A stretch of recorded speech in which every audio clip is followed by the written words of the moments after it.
Hello everyone, welcome to my live stream. Got started a little late today. My headset stopped working, so I wasn't able to get that figured out. I decided I should just forget about it and go back to using my camera microphone. So I'm going to do my November ArtSnacks unboxing, and then I will do an ArtSnacks challenge with the contents. I have not even undone the label yet because I wanted to save it so it will be just as much a surprise for me as it is for you. Unless you've already gotten your ArtSnacks box, then I can't do anything about that. Let's see. Oh, is this the wrong way? Yeah, I guess. Nope. Sometimes I try to open it the wrong way. I didn't want to open from the other side. There we go. There's their regular green paper. Whoa, what's this? Whoa, that's cool. Neat. I'm going to take everything out first, and then I'll go over everything. Oh, this is maybe the cutest ArtSnacks sticker yet. Some sweet tarts, my actual snack. Here's the menu, but I'm saving that for last. So I just like to look at everything without reading about it and then read about it after the fact. So, this is about this. I'll save that too. So just keep this stuff off to the side here. And I'm not going to look at it. So of course in every ArtSnacks box. Oh, and if you don't know what an ArtSnacks box is, it's a monthly subscription box. You can pay by month. I think you can pay by 3 months or maybe 6 months, and then I do the year subscription because it's kind of like getting one box for free because of the discount. So you get 4 to 5, sometimes even more, full size, not like trial size or whatever, art supplies, and then sometimes on top of that you do get little trial bonus items as well. And every box comes with a little actual snack. It's always a little candy. So here's just sweet tarts for me this month, and they always include a little reminder of their emblem. It's usually these nice stickers. These are really good quality stickers, and I always put them on my eraser shavings tin, though now I'm so full I'm gonna have to start covering, I guess. Covering them up. So I've got the top. I'm not gonna put any on the bottom, that's silly. But anyway, here's my pretty sticker. They started doing this about a year ago, or they started doing it last year. Or maybe longer. Let's see. 1, 2, 3, 4, 5, 6, 7, 8, 9, 10, 11, 12, 13, 14. So this is the 15th month that they've done this. Because ever since they've done it, I've been putting them on this tin over here. So a little over a year. Now for the actual ArtSnacks, which is these little art supplies, which you don't know what you're getting every month, and that's what I like most about it. Ooh, Sarah, welcome! Yay! I'm glad you could make it. You're cleaning, so you'll be back and forth. Okay, that's fine. Good job cleaning. It's always so hard for me to clean. I try to clean every day, like a little part of the house every day, and it's like, oh, I don't want to. Alright, this first item is a Liquitex Professional Acrylic Gouache. And I've never heard of that before. That sounds super cool. I love gouache because it's great for doing those final touches. For me, it's great for doing the final touches on a watercolor painting because gouache is opaque watercolor paint. Turquoise Deep is the color I got. That's funny because I did a little Facebook quiz thingy, and I just got assigned this color as my color. So it's funny, I got this in the box too. Excellent light fastness. Opaque, of course. Wouldn't be gouache if it wasn't opaque. What else? What else is on here? This is a lot of product. How do, oh, you just, I was gonna try to like, oh, I get it. Yeah, you are supposed to do that. But you have to take this off first. I won't take it off yet. I'll wait until I'm doing my challenge. You hate cleaning, but you're moving your stuff and downsizing. I saw you posted about that. Well, it is nice to clean and stuff, but I hope there's no like negative reason why you're having to downsize or something. I'd hate to have to downsize after I got this nice studio. I love it so much. I love having a big room to work in. So yeah, you do take this cap off like I thought, like this. Just to like pull it off. And it has this little tube applicator. Or if you want, you could just dip right in. Turquoise deep. Well, this is a pretty cool thing. 59 mils. 2 US fluid ounces. That is a lot. That is a lot of paint. This is going to last me forever. I don't paint big enough to use this very quickly. Well, there's the first thing. So far, so good. There's nothing else in here, right? Yep. Let's open this little packet.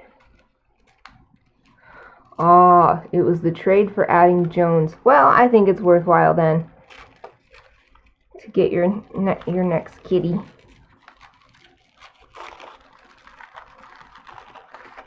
I love seeing your pictures of all your pets. So cute. It's like I can have more pets by looking at your pictures of your pets. Because I know I cannot. We have too many actually, since the cats don't get along. We don't have too many, like, logistically, but yeah, the cats don't like each other, so no more pets for us right now. Alright, unwrap this. What have we got here? Oh, excellent. Yes, they're so good. ArtSnacks is so conscientious because whenever they give you a paint, they always provide you with a brush.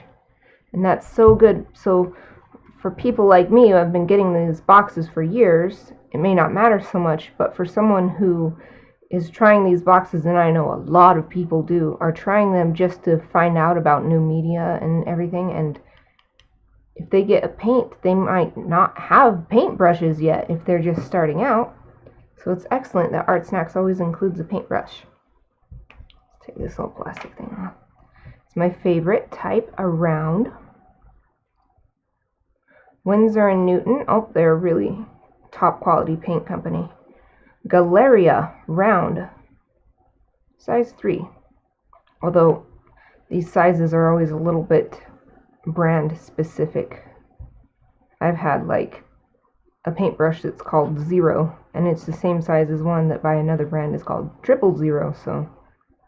Or I've had 2 3s next to each other. I'm like, this one is way bigger. What the heck? Seems like just another good brush. I'll never need to buy brushes ever again as long as ArtSnacks is around. Excellent. I've got a brush to use my paint with. What's this? A little fine liner pen? Oh, 5. It is Sakura. I was gonna say, this looks just like a Sakura pen, a Sakura Micron, etc. But the body color and the font color is very unusual. But like this top is just like any other Sakura pen.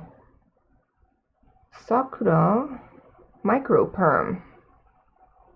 It even says in Japanese right here. Maikuro Pamu. Ultra Fine. 05. Permanent on most surfaces. Hopefully that means that it's waterproof. Oh, I can't read this stuff. 200. Sakura Color Products Corporation. It seems just like my regular Sakura Micron pens. Jones gets along so well with all the other animals. Oh, oh, it's so cute. You picked a really good new cat. Jeremy, good morning. Thank you for joining me. Have you been drawing anything new recently with Inktober gone? Has it inspired you to continue creating? Cool, this is a huge pencil. Huge pencil is the last item in here. Cretacolor. I've gotten a lot of stuff from them through ArtSnacks. Mega Graphite HB. Austria. Mega Graphite.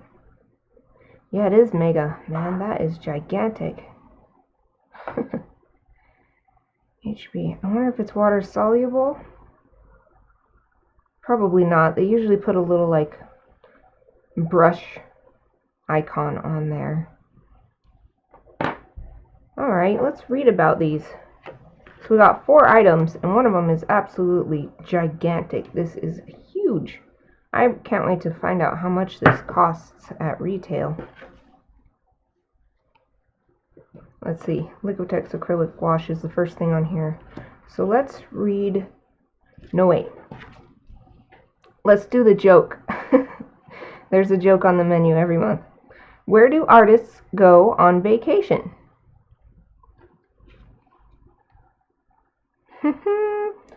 Colorado. Colorado. Instead of Colorado. Colorado. It's a really American joke. It works better as a text rather than saying out loud. That's a pretty good one though. Okay, so the first thing is this, and it says it's $10.99 retail, and I can believe it because this is, so Liquitex is a really well-known brand, trusted, and this is huge. This is a huge thing of gouache. Before I read the ArtSnacks version, they included this little thingy, so I think I'm going to read this first from the actual manufacturer.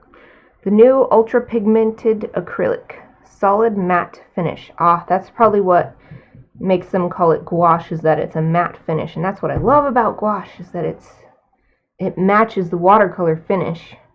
Because I've used acrylic in the past to do little white highlights, and then they're kind of shiny and they stand out from the painting instead of like blending in. The most intense colors, a flat matte effect. No brush strokes, no cracks, no need to dilute. Superb fluidity and application. All with a permanent water-resistant finish when dry. Now available in 50 colors. Liquitex.com. 50 colors. Share your creations with us using Liquitex Acrylic Gouache. Well, I'll try to remember that, since I'm definitely going to be using it for my challenge today.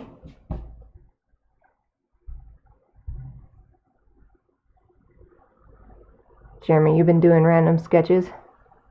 Good. Keep sketching. We're all art people here today. That's so great.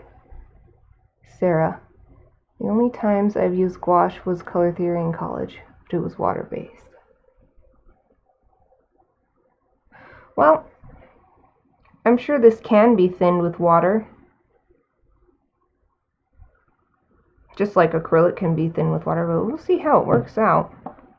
Yeah, it's weird to say acrylic gouache because gouache is watercolor, so saying acrylic watercolor is so strange. Because usually it's like oil, acrylic, watercolor, and these are like psh, married. Let's see what the actual menu has to say about this product. I'm going to hold it so that anybody who pops in will know what I'm talking about. New product. This fall, Liquitex is introducing new paint for a new artist, acrylic gouache. Say goodbye to visible brush strokes and cracks. This ultra pigmented paint has a solid matte finish that doesn't reflect light. With excellent fluidity and application, there's no need to dilute this gouache with water. Thanks to its acrylic base, it's permanent and water resistant when dry, and cannot be reactivated with water. So that can be a downside. Not being able to reactivate it with water means that if you put too much on your palette and you come back the next day, it's going to be dry and you can't use it anymore. So that's the acrylic side, and that's what I don't like about acrylic. That's the acrylic side of this. Okay, pair this paint with your new Winsor & Newton brush and be amazed at its smooth performance. Oh, smooth performance, perfect for design, illustration, and fine art. Illustration and fine art, that's what I do. Okay, so there's that. I think this is a really good item to get. It's just like a good brand, a cool new thing to try. Like probably hardly anybody's tried this at all ever. And I got a good color. And it's huge. It's a huge amount of paint. Jeremy, I always sketch when bored at work. Yeah, it's just like being bored at school. It's the same deal. I used to sketch a lot when bored at work, but now my work is just sketching and doing other stuff, so I'm never bored. So I'm still sketching. Okay, next. This paintbrush. Winsor & Newton Galeria short handle brush, round size 3. So everybody got the exact same brush because they wouldn't mention the size and the shape if they were sending out a variety. $8.49 retail. So that's about standard for a good brush. Specifically designed for use with acrylic paints. Oh, hey, what do you know? They're really thinking it through this time. The Winsor & Newton Galeria short handle brush features a unique blend of synthetic filaments developed to provide control and shape retention. So filaments is this. I just call them bristles, but that's what these are.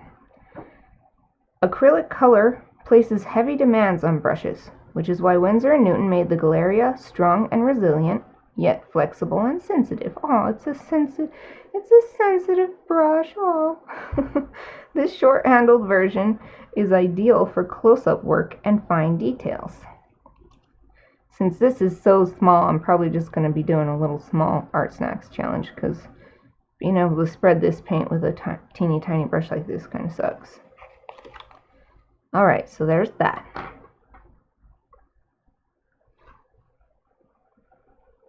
Everyone else just stares at their phones on break. Yep, it's true.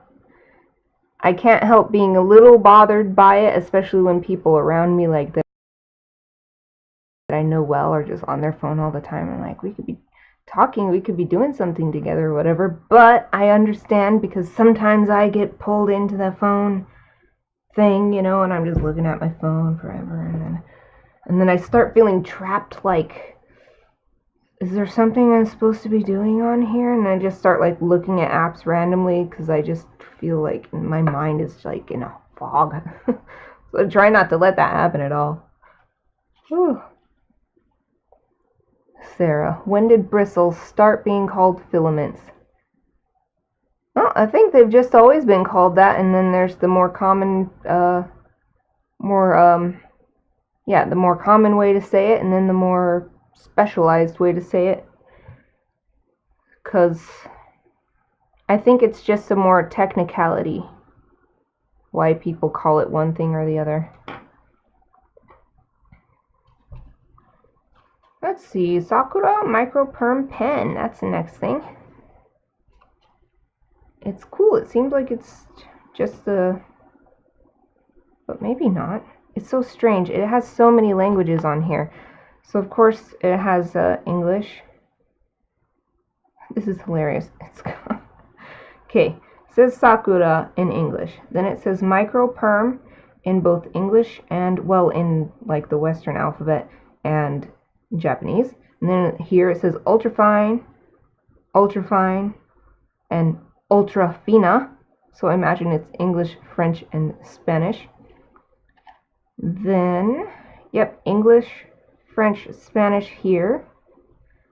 Then there's some kanji here. I can't read it though. Then these little instructions are all completely in Japanese.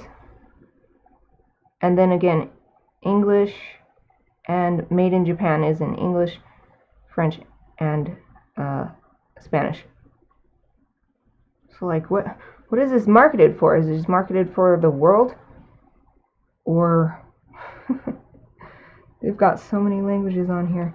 I don't know. It's just so strange. I feel like if it was marketed for the US, they wouldn't have like a million languages on here. So maybe they're just trying to make worldwide products so they don't have to make a bunch of different versions. I'm getting on a tangent though. It's just so strange because I have so many Sakura pens and none of them are like this with like all the different languages on it. Okay, getting distracted. Let's read about it. It's $2.79 retail. It's a staff favorite, and they say the Sakura Micro Perm pen works like magic. From paper to diamonds, this pen writes on almost every surface imaginable. Who's writing on diamonds? Okay, its black ink is waterproof and permanent, perfect for making precise, long-lasting fine lines. Perfect, it's waterproof. I don't want any pen that's not waterproof. Okay, the nib also has a protected tip, so you don't have to worry about splitting. Well, it sounds like a good pen to me. Sounds like it's going to work good with this. Final thing is this gigantic pencil. Cretacolor Mega Graphite Pencil. $2.30 retail. This pencil deserves full marks with an exceptionally strong jumbo 10mm diameter body. The Cretacolor Mega Graphite Pencil makes a huge statement. It's loaded with high-quality graphite formulated to be extra smooth and easily blended. The traditional hard cedar wood casing, ooh, does it smell good? No, it doesn't smell like cedar smell. Can be sharpened to a clean, fine point, ideal for thin lines as well as covering large areas. This pencil is available in a variety of grades. Which one did you get? Aw, that's a little disappointing. I always get HB, like always, like I'd say 90% of the time that I've gotten a pencil is HB, and then here they say they've sent out a bunch of different ones. Oh well, HB it is. HB is right in the middle of the hardness, boldness scale. So at least it's like the most versatile pencil, but still, I just always get HB. Okay, there's all that. Take the ArtSnacks challenge, that's what's on here. I'm just about to do that. Alright, I'm done with that then. Put that over here, put this over here.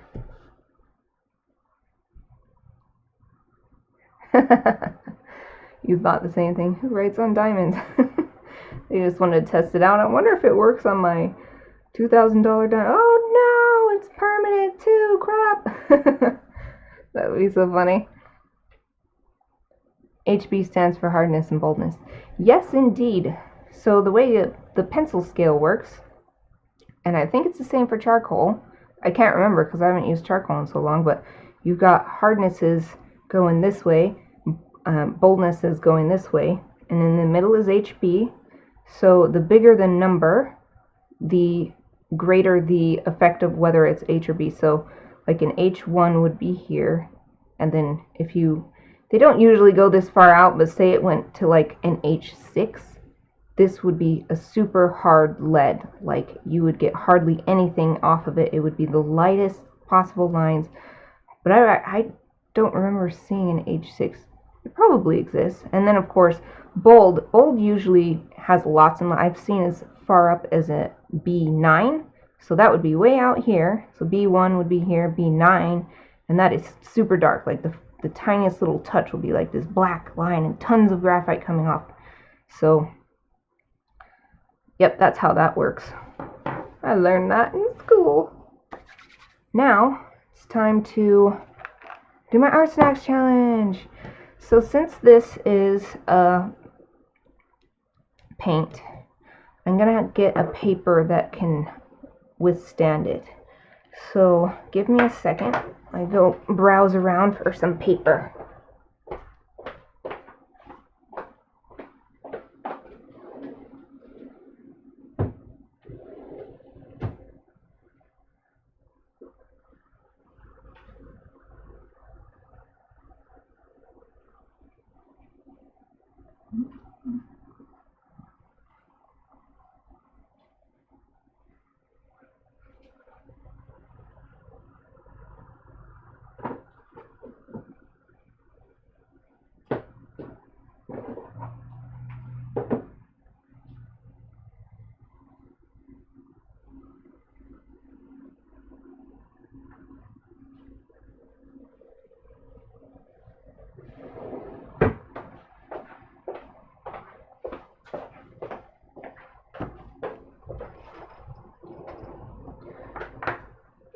Okay, I think this is a good opportunity for me to try out some of these little watercolor papers I've gotten in past ArtSnacks boxes.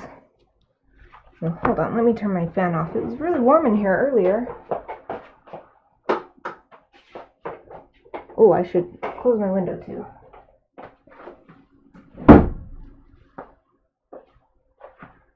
It's been so cold that we've been using the whole house heating system, but this room gets so hot. So I have my fan on and my window open. Anyway, these are all papers I've gotten in previous ArtSnacks boxes. They're little tiny like sample pads of, oh look, here's a cool little test I did of this awesome chrome. Can you guys see that? How it's, oh, it reflects the whole paper. This is like chrome acrylic marker. It's super cool. It's extremely shiny. Anyway, I guess I used it on here. So, I don't use these too often. I've only used that one once. I wonder if I've used this one. It looks like I've never used this one. And here's just a sort of standard cold press paper. This is the type of paper, not this brand. I've never tried this brand before, but this is the type of paper I usually use. Is cold press watercolor paper. And here's one I've never used. Not just this particular pad, but in general, I've never tried hot press watercolor paper, and some watercolorists prefer it so much. Like, they can't stand cold press, they love the hot press. So, since these are so tiny, I thought it would be neat to do a few different challenges and try this and be trying these out at the same time. So I'm going to get one of each. One of each. This doesn't say what weight this is. It's probably 140 pound. Come out, come out. Carlotta, welcome! Yay, I'm so happy you could make it. Hope you're doing well. I'm really happy to see you. So many people are joining me today. I'm extremely happy. What's the difference art-wise for cold press or hot press? Well, since I've never used it, I don't have personal experience, but what I've always read and heard from artists who use it is that it takes a while for the water to evaporate, so this paper dries slower than this paper, and so you can sort of have more freedom with your watercolor because you can move it around for a little longer than you can on here. Because on cold press paper, it's like you've got maybe a minute, as long as you keep it wet, to keep adding more and continue that patch so it doesn't get a line where it dried. I've heard that it gives you much more time to work with. I think it actually says on here, so let me read you the cold press. This says, handcrafted with the watercolorist in mind, this rugged and textured substrate is a fancy way to say paper or thing that you're painting on, is our latest creation in artisan paper. Each cold press sheet naturally receives applied moisture, making it ideal for blending and lifting color. This is Stonehenge Aqua Cold Press. The Stonehenge brand, anyone I know who's used it has really good things to say about it. This, well, I guess it's Legion, and then Stonehenge is the, there's like the company name, and then there's the brand name, or whatever. So confusing when they do that. Anyway, this is the hot press, so that's this one. Smooth and silky. Water permeates this paper slowly, allowing time for fine details and subtle color gradations. Pigments tint bright and radiant. An innovative, custom-made paper to fulfill the needs of watercolor artists. This is Stonehenge Aqua Hot Press. So I want to keep these in order so I remember. I mean, I think I'll remember. You can really, well, maybe you can't, but I can see the texture on this cold press, and this one is super smooth.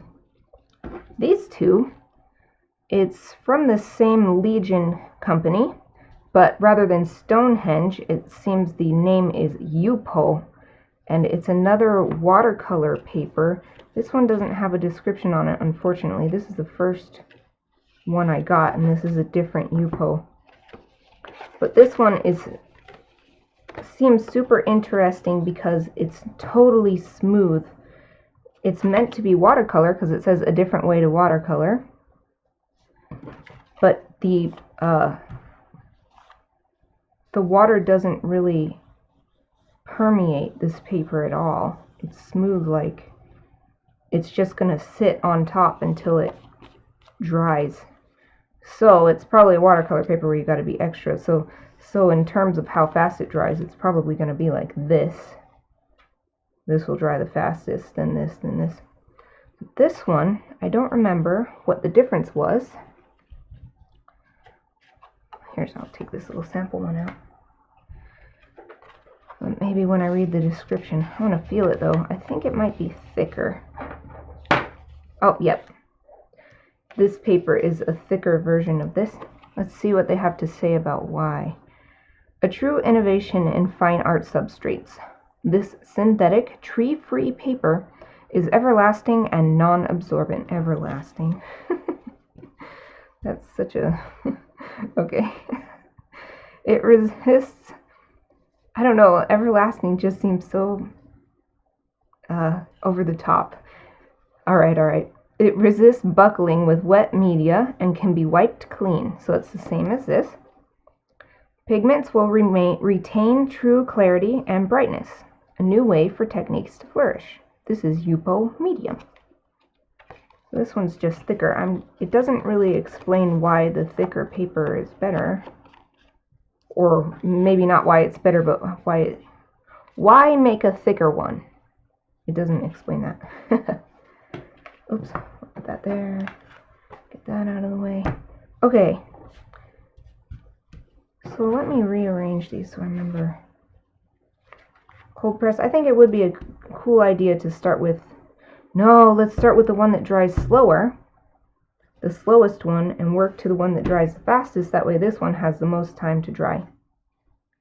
So here's the cold press, hot press, regular Yupo, and the thicker medium Yupo. And we'll start with this one. Oh, my sticker even matches that.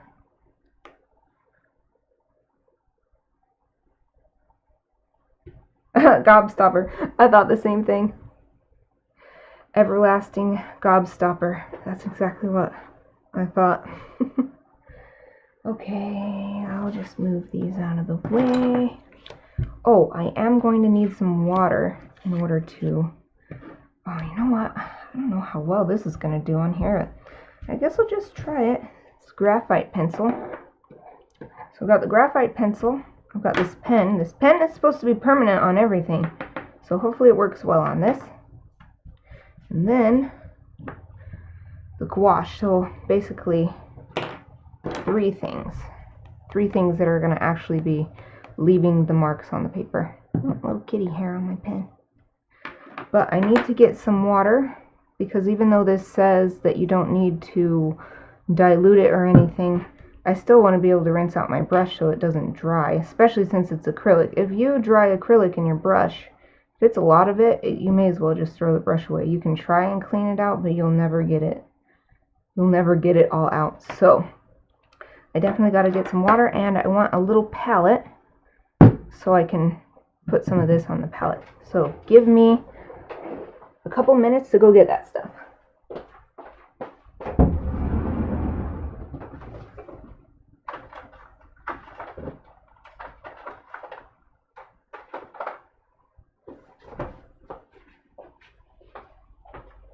Here's a palette.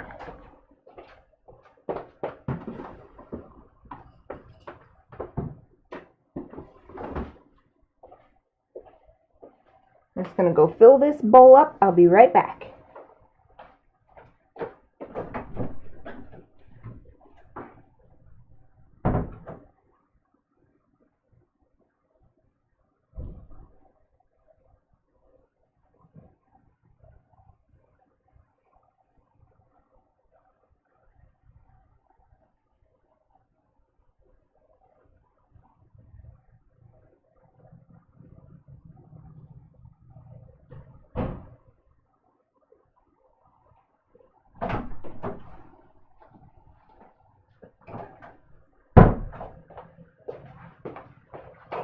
go.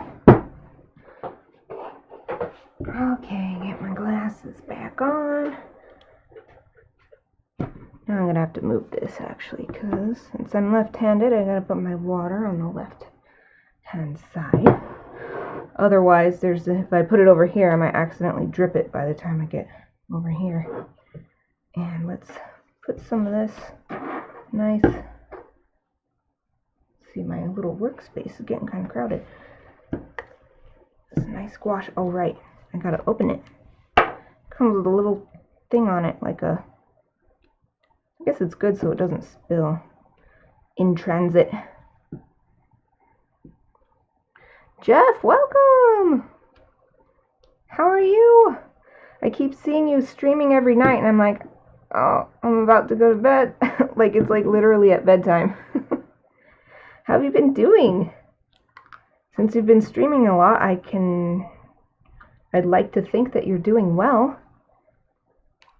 Come on, open up, you thingy. Ah, no, okay. Ah, I forgot. I gotta be right back. I need a paper towel, too.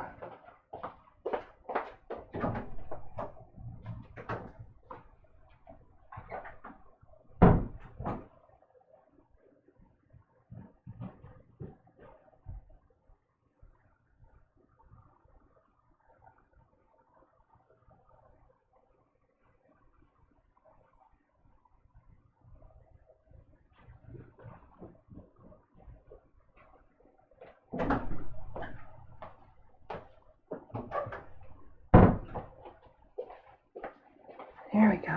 I wiped my thumb on it already. Yay, I'm so happy! All my Twitch buddies are here. Well, there's one Twitch buddy missing, but I haven't seen them in a while. It's so great that you guys are all here with me. Seeing how this new art products work. Making this challenge. Yep, it's got all over the place. Into the trash that goes. Don't want to get paint on my picture. At least not accidentally. I only want it to go where I want it to go. Get my thumb wet trying to get some more of this off. So much. My pinky. Clean off my pinky. Oh, this one too. Gosh, I got it on almost every finger. Alright, well. Hopefully that'll be enough. Fold this in half. There. I've got my paper towel. I always have paper towel when I'm doing painting. Just to wipe the brush on. Get excess water off if I need to. Now I can put the lid back on. So, I mean, I said it earlier, but it's cool that this is like this, because if you want, you can just dip directly in there. But I want to try this little nozzle and see how that works. I bet you could do, ooh, I think I will. You can do techniques like this if you want. Put that little plop of paint. That'll probably be enough. If it's not, I'll just add more. We'll put there for now.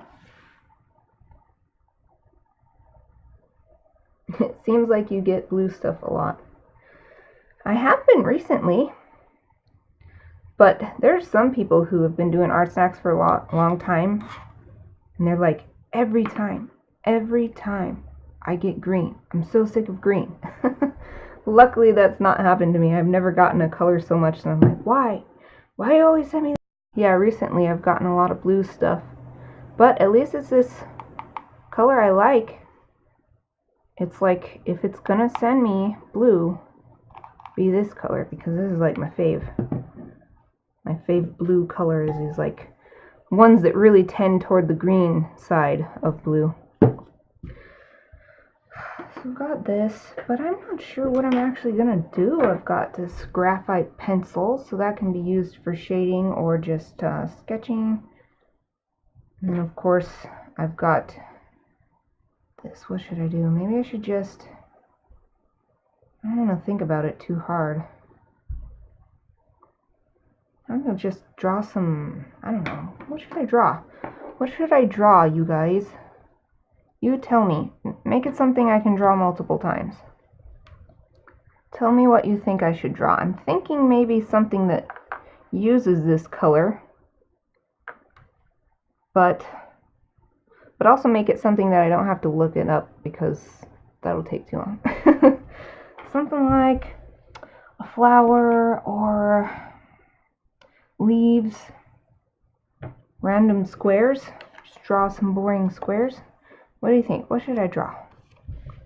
All I have to make marks is this gray graphite, this black pen, permanent ink pen, and this turquoise deep acrylic gouache.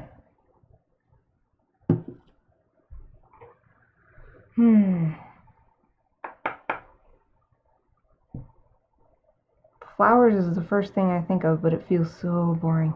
Flowers feels boring. What would be good? Maybe I should just make up like some bird heads. Not an actual bird, but just it could be a bird. So I've been drawing a lot of birds in the past couple of years, so I have a general idea of their shape.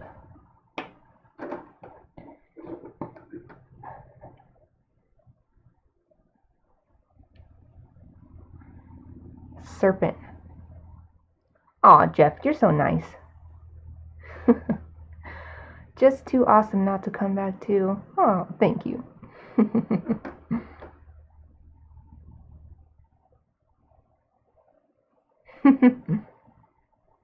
Vaporeon. Sean, you popped in. Vaporeon. But that is a good one for this color. A serpent? Okay. Well, what the heck? Okay. Jeremy wants a serpent. Sean wants a Vaporeon. A long winding serpent. Well, maybe I'll just, okay.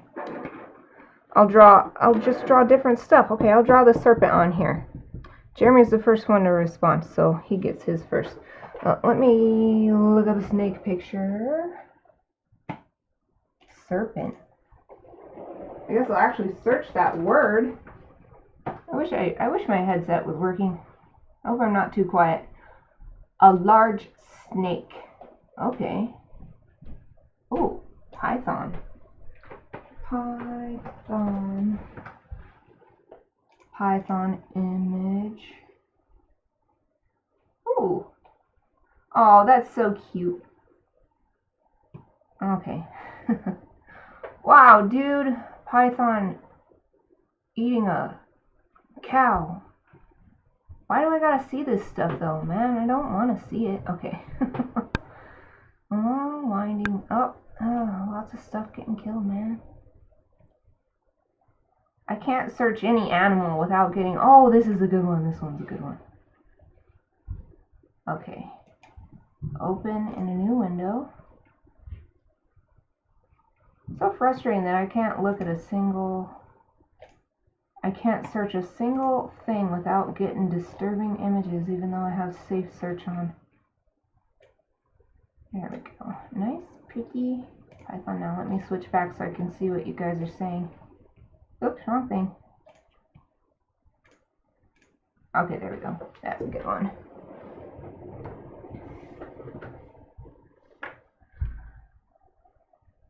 Something fantasy-based. A bird made of flowers. A jellyfish. A serpent bird. A snake so hungry they could eat a cow. Yeah, well, I don't know, so hungry, it's just so big. It was a huge snake. And if you really want to see it for yourself, just search Python in Google image search. With safe search on. I'm still getting all this gruesome imagery, even with the safe search on. Alrighty, I found this cute picture. It's all curled up. It's so cute. So cute. And it's really bright green too, so... Oh, pythons are the one with the weird nose holes. The face has these holes in it. It was always kind of... When I was taking my biology class at a university a few years ago, they had a python in a tank right in front of my class, so I saw it every day. But the holes in its nose I'd never seen before, because it's different from the nostrils. So they've got like the nostrils, but then they've got these whole bunch of holes, and it was like, ugh. I mean, I had nothing against the snake or anything, but I was like, dude, all these extra holes. Like, imagine your own nose with lots of extra holes. It's kind of, ooh. But it probably uses them for hunting or something cool that I can learn all about it if I looked it up on Wikipedia. Okay, I'm using an eraser. It's not for my ArtSnacks box, but whatever, I'm using it.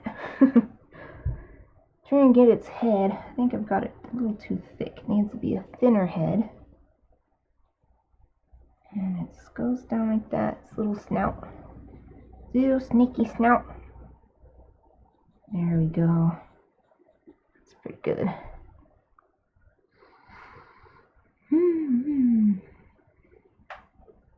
Searches Cowthon. Cowthon. That's kind of what it was. It's such a big, trying to eat a whole cow.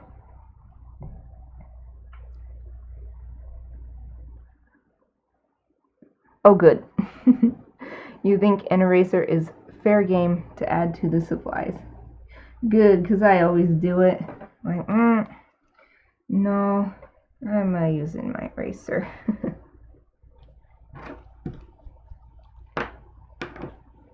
Some people think it's like sacrilege to use an eraser, and if you use an eraser, you're cheating, and you should just start over from scratch if you can't draw without erasing. And I think that's so unkind. And why do erasers exist in the first place then? Like, I don't like that sort of absolute kind of mindset. Oh my gosh, it has the cutest mouth. It goes up like this, like a little puppy. It goes up like that. That is just adorable. Oh my gosh. It has the creepy nose holes and yet so cute.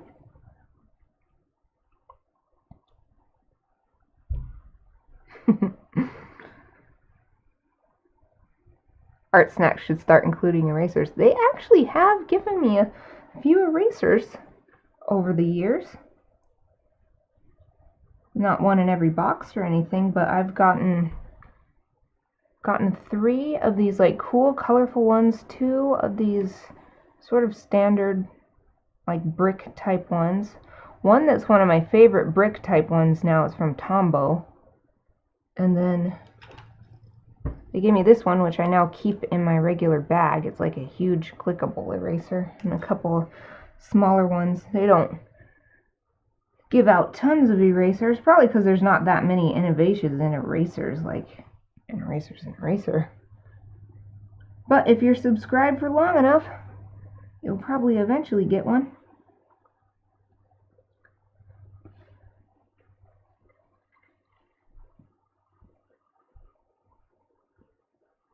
Aw, you have a parable that you tell your students about pencils and explain the role of an eraser. Aw, what is it? A parable? I've always disliked when people are, erasers are, you're not an artist if you're relying on an eraser. I can understand, like, making yourself work without an eraser as a sort of drawing training, but acting like erasers are bad or a weakness is a little too extreme of a viewpoint for me. I just don't agree with that. And I think it's disheartening to tell people that too, especially when they're just starting, like, oh, if I can't draw without eraser, I'm a failure. I've known so many people who stopped drawing because they had these perceptions of what should be and that they weren't able to meet those qualifications. And the best thing about art is that you don't have to be like that at all. You can draw whatever you want, however you want, with whatever you want. That's the best thing about it. So it's a shame when people try to force people to make art only in one way and tell them this is the one true way and you're a fraud or a failure if you don't do it this way. So negative. Okay, I think that's pretty. Oh wait, it's got a little bit of something. I don't know if it's markings or more holes, but there's some dark stuff here. I wouldn't be surprised if it's more holes. Okay, so its head comes all the way back here, and it has the little jaw sticking out there. And this one tucks in under that jaw. There. Do what makes you happy and works for you. Yes! That's the attitude. That's the attitude to have. Art should be fun more than anything else. In my opinion. Of course, it's still just my opinion. And if it wasn't fun, those paint and sip events wouldn't be taken off like so crazy like they are. There is even a business here locally that has a dedicated like storefront and stuff where they have the paint and sip events. Like that's how big that's gotten. And that is just purely about having fun. Making art with your friends. And the only thing that I don't like about the paint and sip is there's a lot of,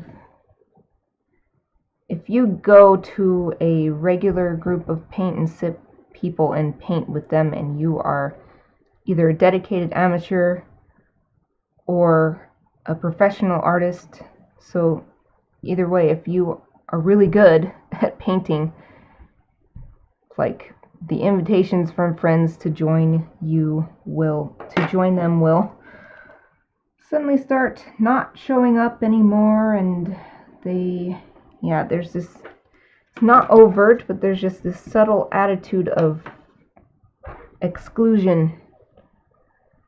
Like if you are a professional artist, you're not particularly welcome at the paint and sip events, and that's a shame. And I was thinking about it recently. I'm like, I should make a paint and sip thing that's for people who are practiced artists, so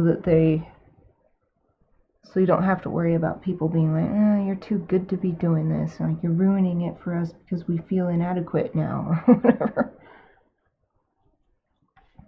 So the snake actually, I've never noticed this before, but this snake actually has like little folds in its skin right here where it's curving around its own head. It's cool. I don't think I've ever drawn a snake from a reference photo before. Well, technically in this reference photo the body is so big at this point that it's right here, but for the sake of this picture, to balance it out with this line, I'm going to draw it a little shorter than it actually is. A little narrower, that's the word. A little narrower than it actually is. Okay, that's probably good enough. So I started with this with the sketching. I'm going to ink it, but then I'm going to use this again later, probably for shading or something, because I want to make sure that all of these are showing in the end picture. If I ink over this is not going to be really showing, especially since I want to erase after I ink. Although maybe I shouldn't, because yeah, it might, since this is the super slow drying paper. Ooh, I should be careful. Glad I started thinking about this. The super slow drying paper, okay, I'm going to start inking from this direction to this direction so I don't smear it, and I'm not going to erase because I don't want to smear the ink that way either.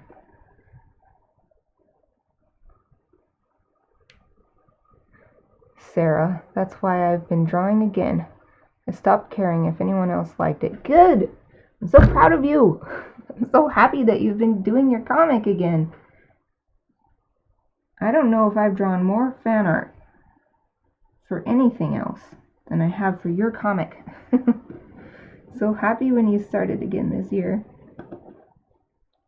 It's encouraging to see my friends doing art again. Like, it's so good. So good to see other people doing stuff. Snakes creep you out. Ayo, snakes. I think they're cute. Although the holes in the python's head is still kind of like, ugh. It can't help it though. The snaky can't help it. Can't help having the holes in his face. That's just how it is. Oh, snake holes. Just the eraser part. One of your gifts will be this eraser. Know that you will make mistakes and that along your journey you will stray from the direction you wanted to go. With temperance, you'll be able to bury some mistakes, but for the really deep scars, those will fade, but will remain. Choose carefully what you spend this gift on. Learn from your mistakes, because if you spend life upside down, this gift will run out. Return to your point and purpose, and life will be okay. That's a good message. It's true that you can get so distracted by mistakes, and you can forget why you were trying to do something in the first place, because you messed up. And I mean, I've had that happen to me. Of course, it's not even just with mistakes. Things can just distract you, and you can be sort of derailed by them, even though they're not necessarily bad things. But then you have this feeling one day like, I feel lost suddenly, or yeah, I like that.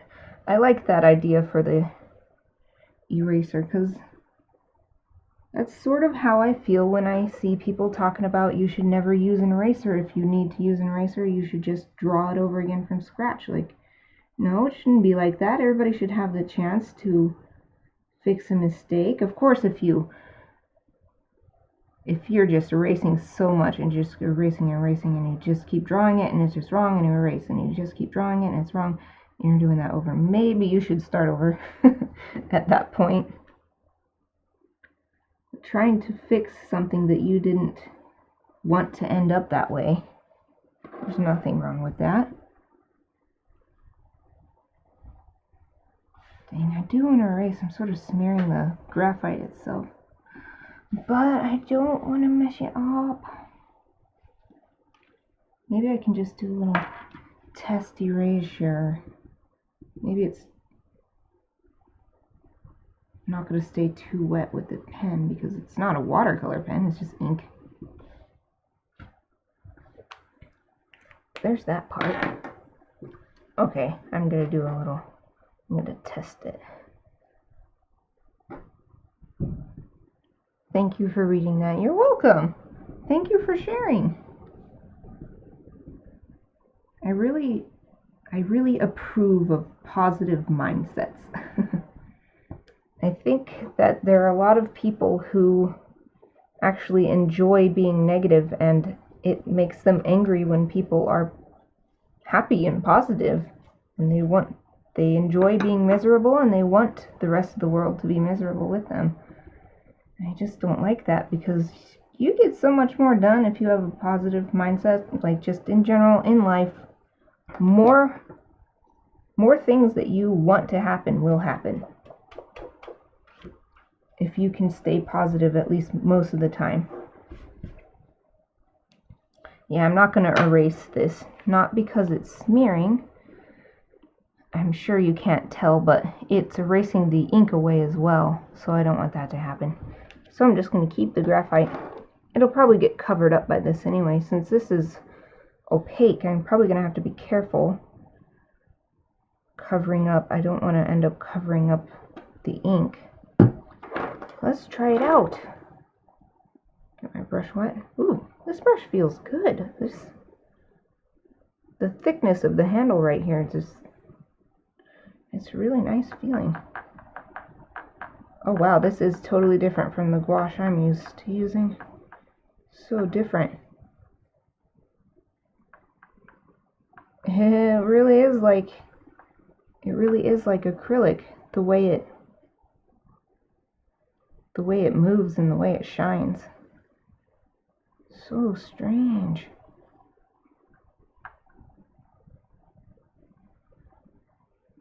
Wow.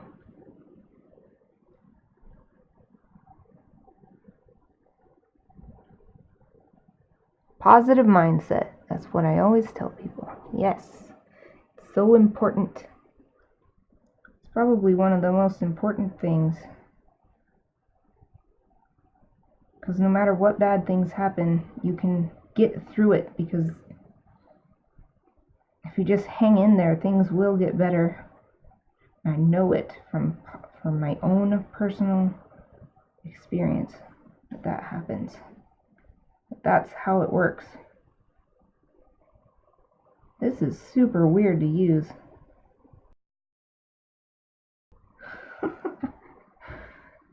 This does not go on like gouache, so I think they're calling it acrylic gouache just because it dries like gouache.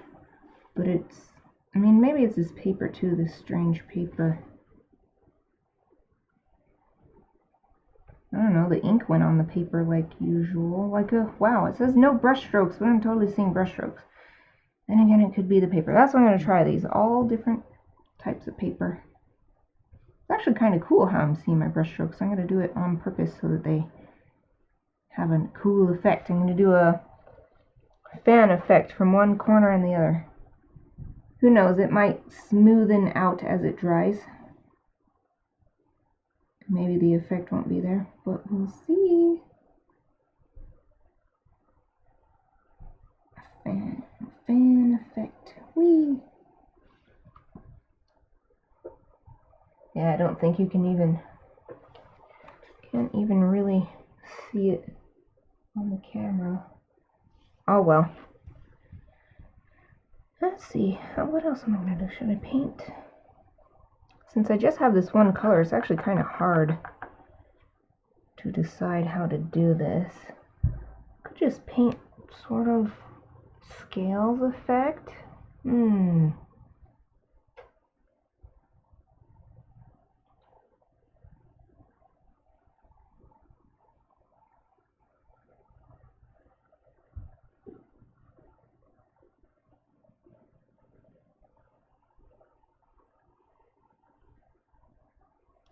You also use erasing as a part of your art process. Start your traditional penciling with the plan to create negative space at the end using an eraser. That's a big university technique. I remember doing several pieces that it was like that was a requirement, was to paint like that. And I think that's a really important thing when you're planning a larger pieces, to keep in mind the positive and negative space. Even if you're not planning to create the negative space specifically, even if the negative space is just a result of creating the positive space, it's still important to keep that in mind, because it affects the overall balance of the image. So doing those college exercises where you had to create a negative space, what they'd have us do is cover an entire sheet of paper with the softest charcoal, so it was super black and very easy to pull it off with a, what do they call it, a kneadable eraser, and then do the drawing that way, and you were actually creating the drawing with the eraser. And that's not necessarily gonna help you create work, like you're not gonna be selling necessarily those practice drawings in a gallery or something, but just the idea of practicing that is important. Wow, I really like these super sharp marks I'm getting from just going whoosh like that. That's cool, I like it. Whoosh.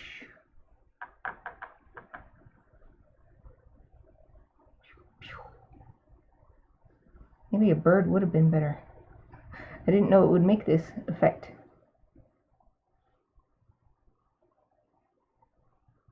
Maybe I'll keep adding little lines.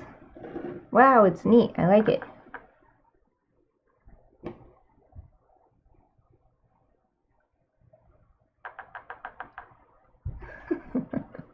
His dapper stash. Yeah, those are the holes in its face. I don't know what they're for. I imagine there's some sort of like prey detecting thingy. I'm sure it's cool. Or maybe they help, oh cool, maybe they help cool it off. cool the snake off? I don't know. Meow. This paint is supposed to be like no brush strokes show, but when I use it on this paper, that's not what's happening at all. The brush strokes are extremely visible. But I'm working with it. It's pretty fun actually. Just go bloop, bloop, bloop.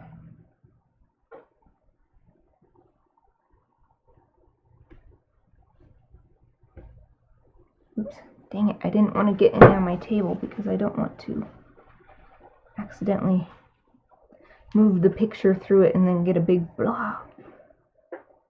Gotta be careful. Gotta be careful. My little blob of paint looks kind of like a octopus. There. 1, 2, 3, 4, 5, 6, 7, 8. There, see? It looks like an octopus. Getting distracted. Let's do this part. Meow. Meow. Little octopus blob.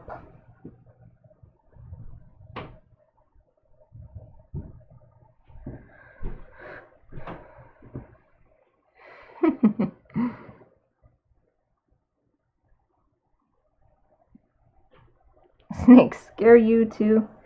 You guys are scared by snakes, creeped out by snakes. I love snakes. I think they're so cool. I love most animals actually. I love all animals, but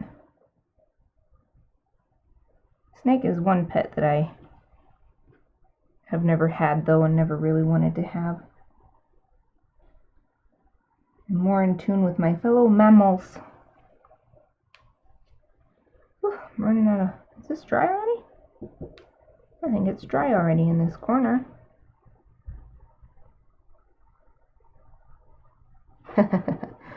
Apprehensive when you see sidewinders. That's understandable.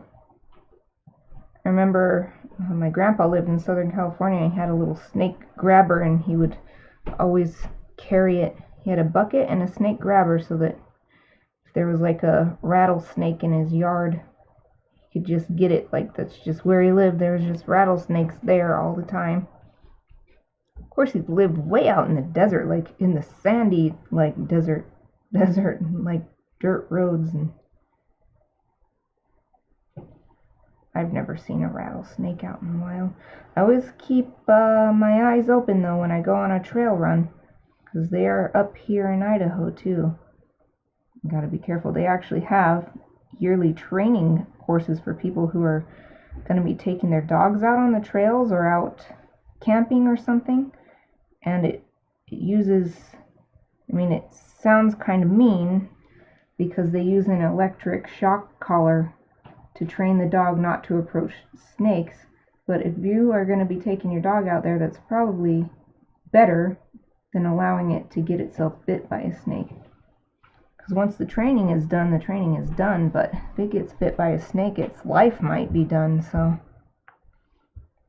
it's nice that they do have that available. Well, I don't take my dog on the trails. I've taken him out a couple times, but people don't follow the leash laws and stuff, and they don't follow the other dog-related laws, such as you're not allowed to, your dog must be trained to not approach others, not approach others' pets that are out there, but people just, they're like, oh, he's just being friendly. I'm like, he's not supposed to be doing this, and it seems really threatening to my dog when another like dog that's like 2 or 3 times as big as him comes galloping up out of nowhere. So it's just, I thought it would be fun for my dog, but it turned out to just be more stressful, so I don't take him on the trails anymore. So at least he doesn't have the rattlesnake risk, unless for some reason one came in our yard, but it just does not seem like a rattlesnake would make its way all the way down here this far into the city. Hopefully that doesn't happen. We do have garden snakes. I like them, they're so cute. They're like little tiny rubber hoses.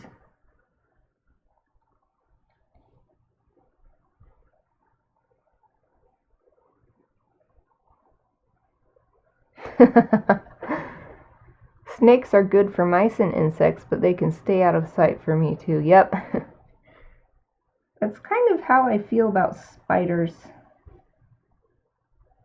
As soon as the spiders come into my house, that's it for them. My tolerance ends there. My explanation is always, I am an animal too, and animals have territories, and once they come in my house, that's my territory. And it's time to get the vacuum. No more spiders. And when I see them outside, they're really cool and stuff. Even when they, like, surprise me and make me jump and go, ah! But as soon as they come inside, no. No spiders inside for me. Especially since there's nothing for them to eat in here anyway. So either they're going to die by the vacuum or they're going to die by starvation. So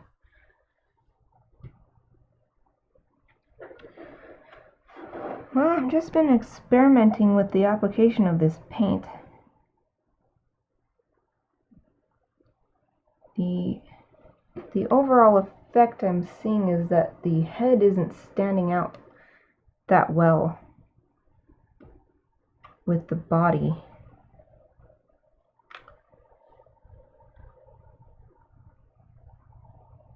Oh, Jeff, yes, please share what you drew. Post a link.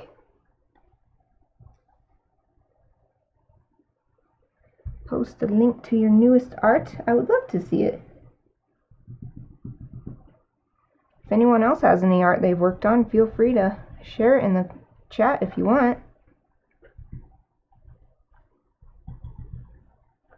I haven't made anything particularly share-worthy yet. I'm still working on my sketches for my Thanksgiving illustration. Hopefully, I'm hoping to get the ink part done today on that. And then, it took me a day last time to paint my Halloween illustration so I could get my Thanksgiving illustration done next Monday. And then maybe even have the Patreon rewards ready to send out by Friday. That would be awesome. But I gotta see how far I get today. As long as I can get to inking today, then that should happen. That should be the way things happen. I'm gonna try painting right up to the face on the body of the snake. Try to get the head to stand out more. That's the most important part to look at. That's what we humans like to look at. We like to look at faces. That's why we always find faces in stuff that's not even alive.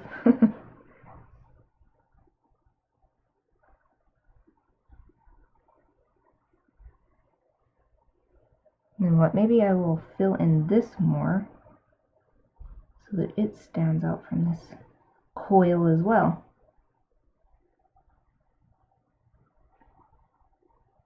I'll just fill it all the way in. What the heck? I'll fill it all the way in like those two on the outside.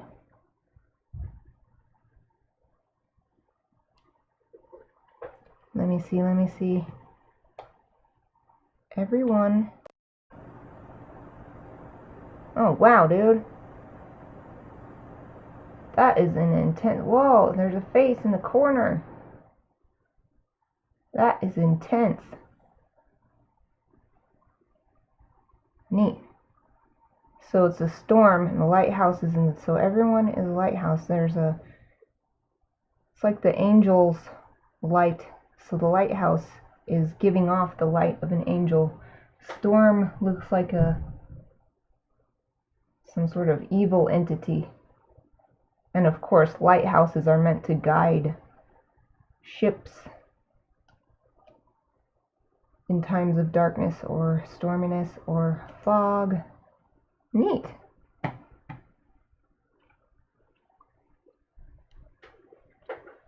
Jeremy, I found a fox next to the Winco in Boise. Animals can go anywhere. Well, you mean the Winco downtown? Because at least that one's next to the foothills.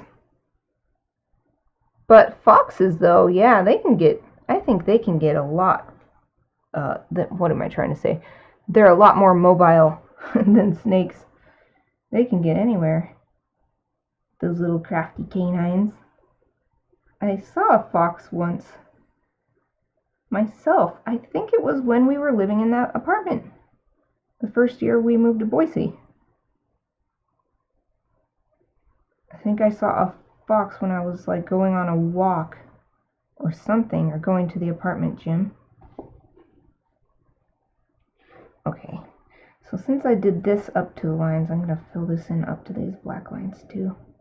I didn't do that at first because I wasn't sure if I'd lose the black ink lines by doing that, so I wanted to...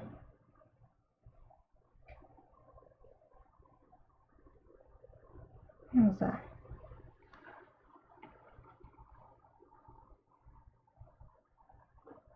How do you like this paint? Hard to say. It's not my favorite paint or anything, but it's not terrible either. And since I'm using it on this strange Yupo paper, I think I'm going to need to see how it performs on these. Since it says gouache, I did expect it to act more like watercolor, but it does say acrylic gouache, so it makes sense that it's behaving like acrylic. I do love the color though, and it does flow really well, just like it says. Like when you get it out of here and you do a little brush mark on here, it just comes right off, and it's really accurate. I think that's the word I'm looking for. Where you want it is where it goes.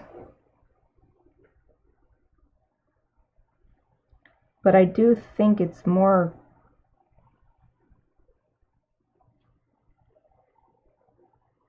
I guess I'm also a little inexperienced with using gouache as a medium in and of itself. Like, I've never done a gouache painting. I've only ever used it for details on a watercolor painting. And that's very different, because if you paint the whole thing with gouache, it's just going to work. It's going to be totally different from using transparent watercolor. So I'm not particularly well versed, or I'm not very experienced with either gouache as a whole medium or acrylic, because I don't really like acrylic. I am more used to acrylic because I had to do a whole painting class that was just all acrylic. Didn't like it at all. Looking really cool, I think. I keep looking at my camera to see how well the snake head is poking out. I think it's starting to show better. I want to make this area darker. Fill in more. And the way it's drying, it's definitely drying matte like it says, but I don't know how well this will show up. These big dollops of paint are still pretty wet.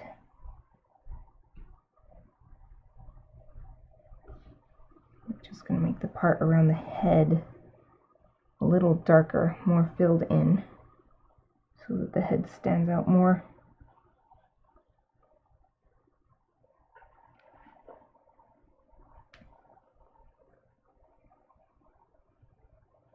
It's amazing how fast I did this. Well, thank you.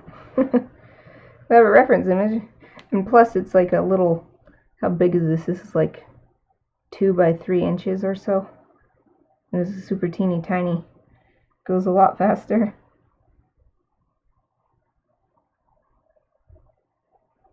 Ew, gross, Jeremy. Doesn't beat the dead deer outside Perkins. Blah. You know, Perkins isn't even there anymore? I don't know what it is. Oh, it's a Chick-fil-A now. No more Perkins. No more Perkins pie. I don't live down there anymore, so it's not that big of a deal, but I'm kind of sad. I always liked their pies.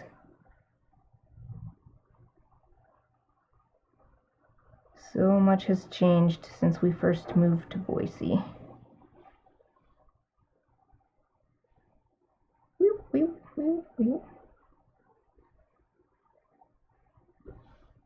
Filling in more around the head, help it stand out. is pretty fun. Going back to how do I like this paint, doing this is pretty fun. Just experimenting. I don't think I'd use it for an illustration. I wouldn't suddenly, I'm not gonna go out and buy a whole bunch of bottles and start making my art exclusively with this paint or something, but at least for this, it was worth getting it, at least to have fun doing this and experimenting. Ah, no, there's little kitty hair on my painting. Darn little kitty hairs. Did I get it? Yay! That's what I get for letting them come in. But they're so cute and they scratch at the door so politely.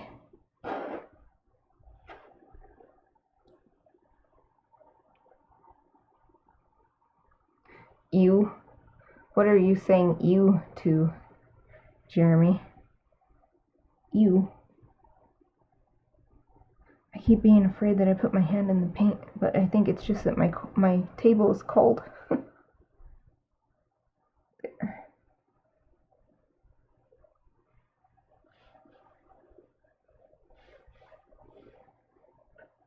Oh, I got my reference image away. Oops, not that one. My reference image for my illustration's still up from yesterday. That looks so cute. Aw, I'm glad you think so. I think snakes are cute. I'm just going to add a little bit more paint to areas where I want the head to be darker too.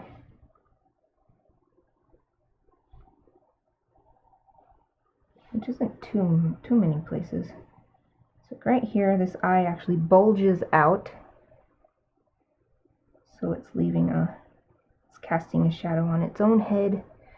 And then these little holes actually, oh, no, I should fill them in. Let me rinse this. Should fill them in with the black ink because they're totally black. Just like these pupils. I don't know why I didn't think of that the first time. Aw, you do a good job of making them look cute. Thank you. Maybe it's my own love for all animals, and it's coming through when I draw a snake. My love for the snake. Little snaky.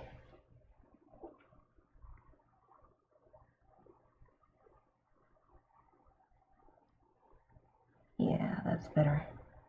That's much better. Yay! Filling this in with black is what I needed. These holes in its head. Head holes. Right there. Sweet. Anywhere else?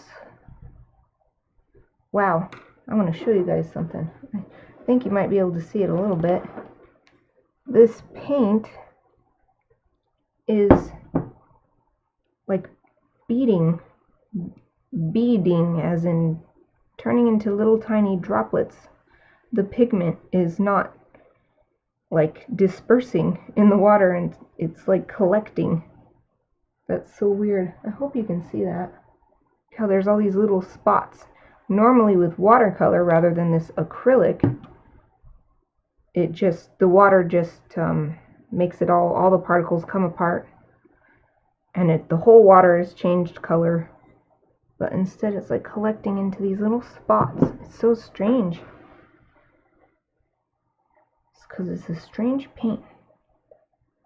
Now I was just going to do this last little bit of extra on its nosy. A little bit of bonus. Not too much though. Just right in the front.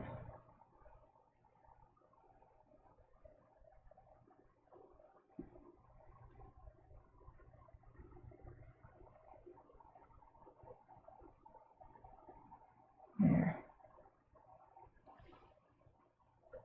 And okay, should go along this line. There.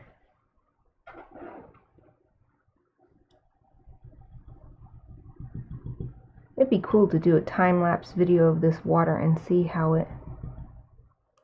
the particles start gathering into little tiny spots as they sit.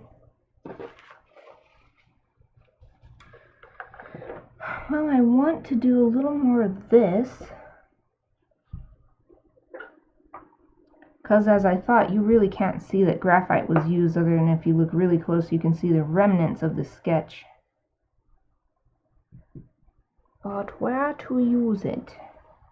Could use it in this coil of the body and make the head stand out even more.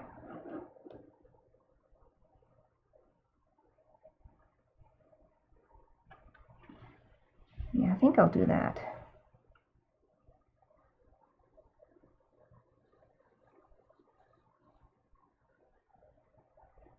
Oh, yeah, like I thought, it doesn't work on top of this paint. So I guess that's the acrylic part coming through.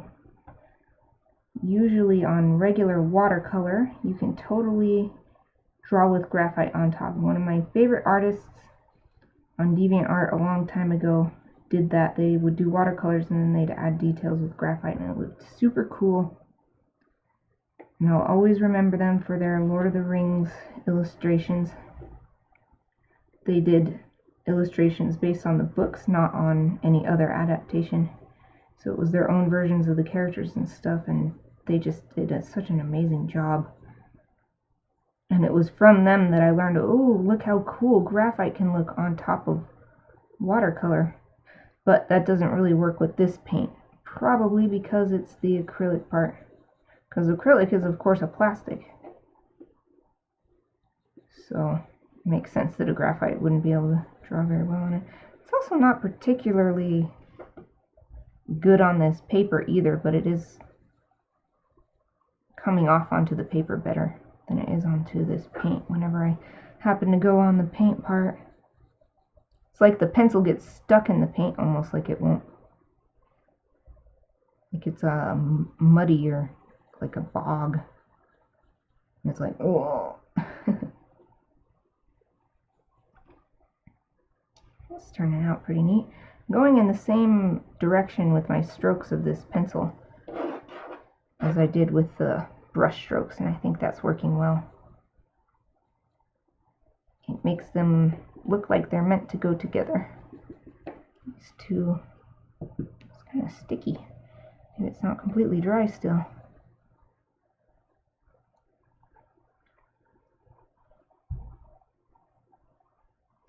Goodbye, Carletta. Thank you for joining me. I assume you were on your lunch again, so I hope you have a great rest of your day at work.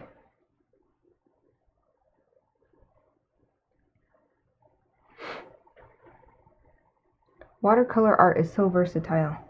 Yes, I love watercolors so much. You'll probably get tired of hearing me say that eventually.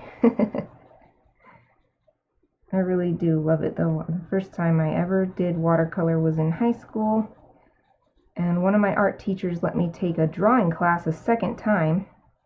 She gave me special permission, and then it was just like a private class where I was in the class with all the other drawing students, but they had to do the regular projects, and she just helped me do whatever else I wanted, and I wanted to learn how to watercolor because I saw her watercolor paintings in the classroom, and she taught me how. She taught me the basics of it,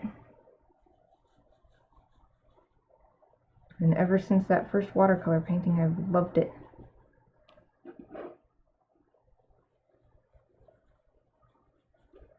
This paint is definitely,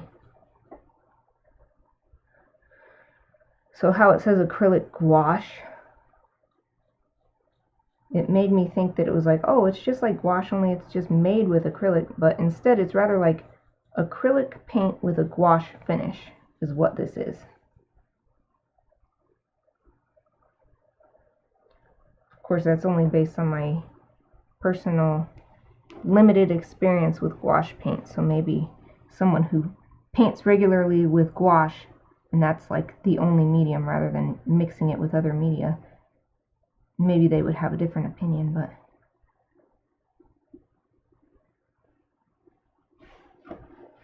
okay, done with this one. I wanted to test all these papers, so I can't spend too long on each of these. Let's write my little signature on this Nikki body. 2018.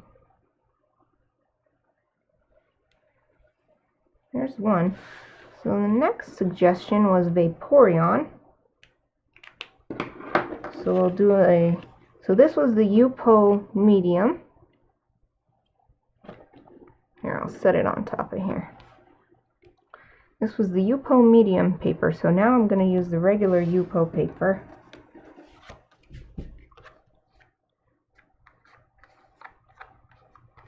And I'm just trying to flatten out the corners, they're a little bit messed up.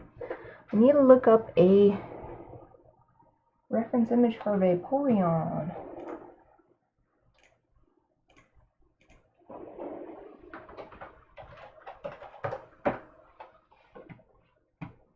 Oh.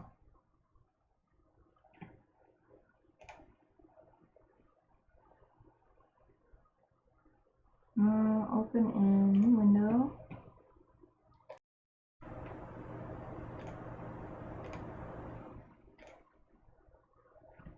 Ooh, that's a big one.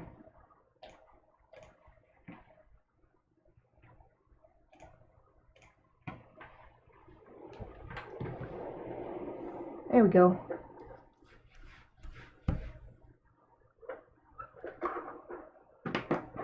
So I guess I'll sketch it again, but I'll try to be extra careful since I can't really erase this. Gets erased off of this paper.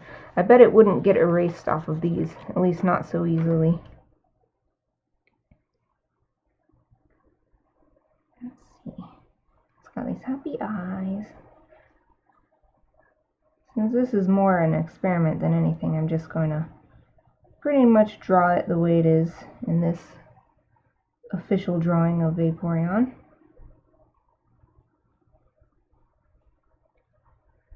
And it's its little nose, little tiny dot of a nose, and it's got this happy like dog or cat mouth. Whee! Yay! Oh, mine looks so angry for some reason. Mine looks really angry. Don't be angry. You're happy, not angry. Well, maybe that helps, I don't know. And the mouth is open. Wah! There's a little tongue in there. Blah! Now, its head goes like this. And then it comes right next to the eye. And it's got a somewhat square chin.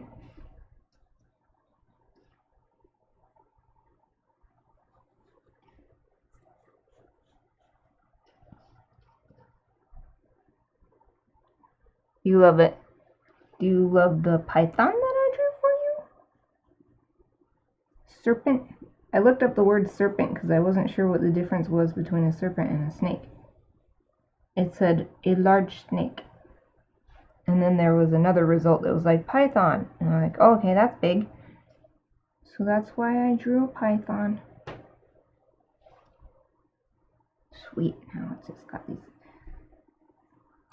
shinies in its eyes. Now, it's got this big crest thingy on its head. And it's actually thinner than this V shape on its forehead.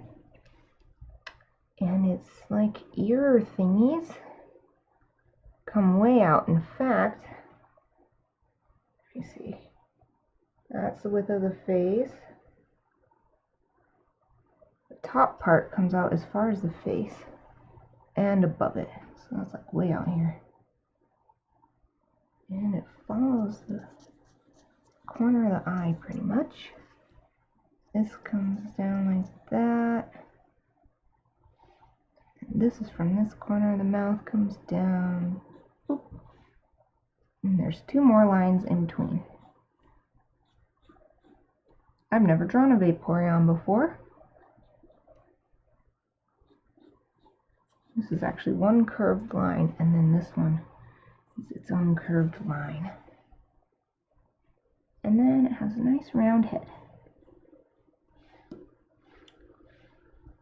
Oops.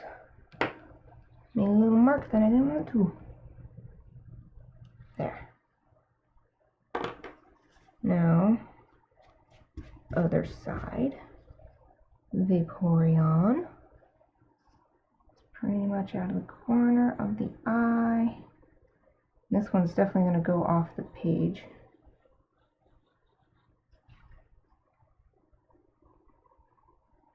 Starts from the mouth, and then two lines in between. This is its own line there. And then its curvy head. Now curvy head. Now, has this big Elizabethan ruff around its neck. How low is that? Nose to chin.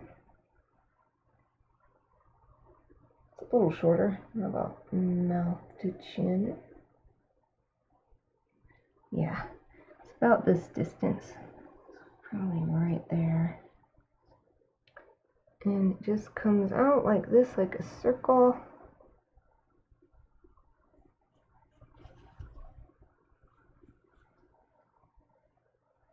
One, two, three, four, five, six. 6 lines below the ears. They're all like this. They'll curve in like this.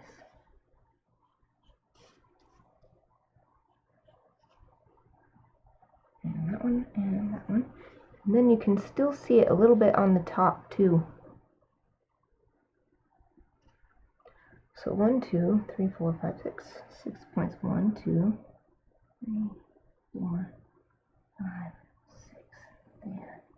Boop, boop.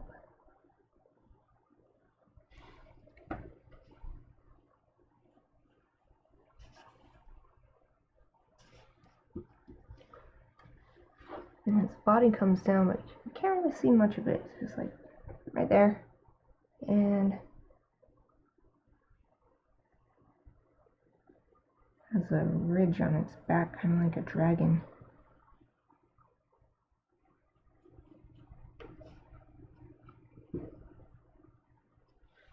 Now it has its tail in this picture down, but there's this space right here. I'm just going to draw tail as if it's behind it instead.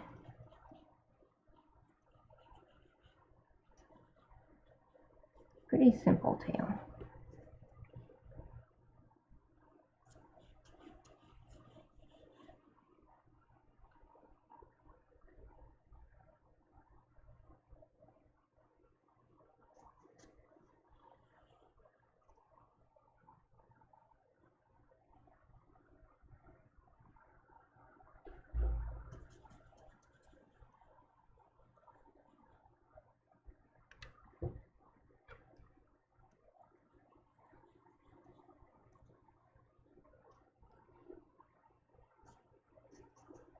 Actually might be a little bit too long of a tail, but I want this to be showing, so I'm just going to take some artistic license.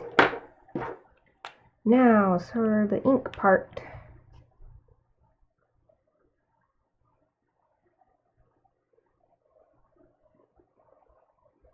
The eyes are pretty dark, so I'm just going to ink them all the way in.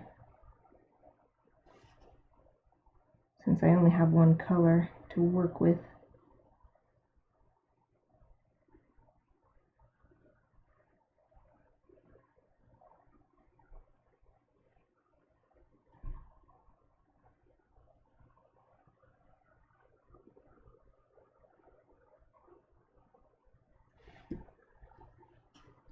It's a little boop of a nose. Oh, good night, Jeremy. Thank you for joining me again. I'm always happy to see you. I'm always happy to see your username in my chat.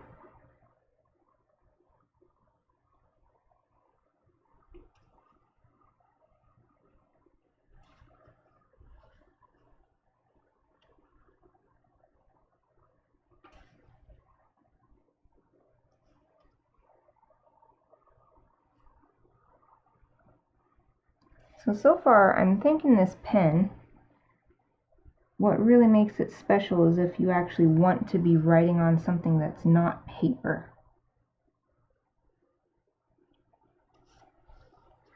Because using it on paper, it seems pretty much the same as the standard Sakura pens that you can find pretty much anywhere, which I always have some on hand. So I think what's special about it is being able to use it on things like glass or metal, stuff like that.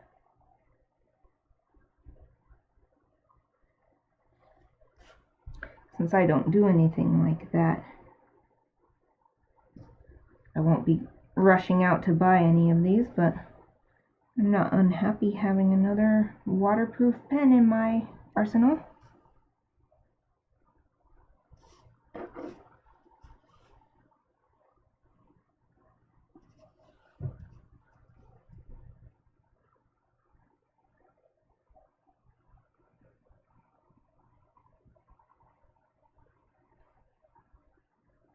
Oh, welcome back. Oh, I was totally confused.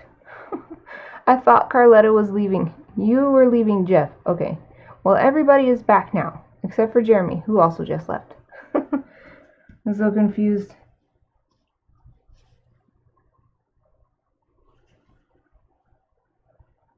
You came back quick, too. I'm glad you're back. Yes, Vaporeon.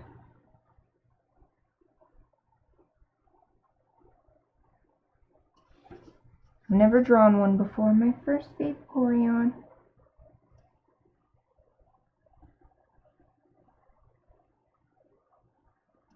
It is perfect for this color. Good suggestion, Sean. I haven't even started coloring it yet, but I know. I just know.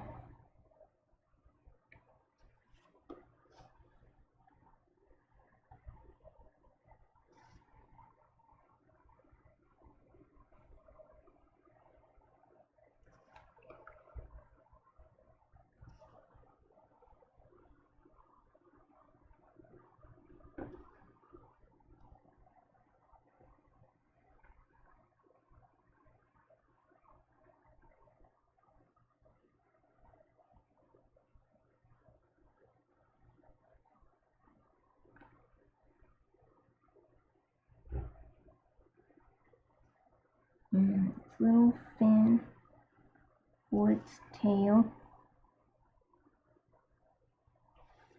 Woo! Now again, since it's this Yupo paper, I'm not gonna fully erase, but let's see.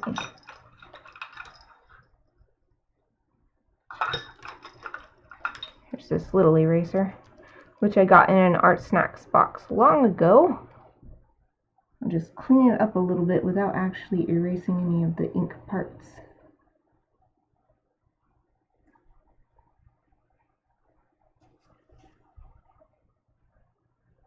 Or at least I'll try not to erase the ink parts.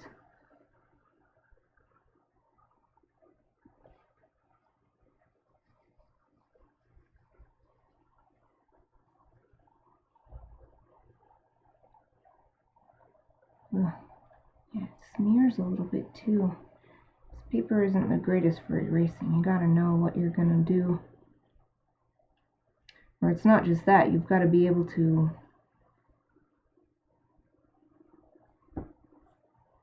either live with the graphite sketch being part of it or be able to draw it without the graphite sketch.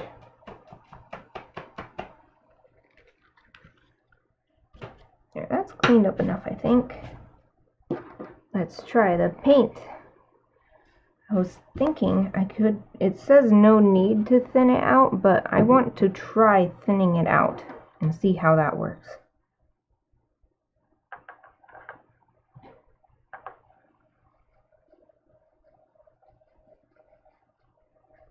Man, it is just like acrylic. It's started drawing on the palette. I'm gonna have to make sure to clean this palette as soon as I'm done so it doesn't get permanently stuck on there.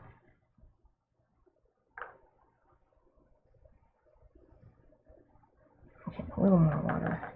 A little more water, I think.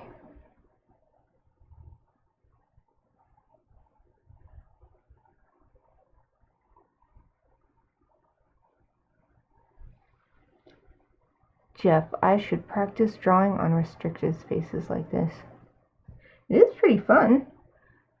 It's like less pressure somehow, drawing in a little tiny space, because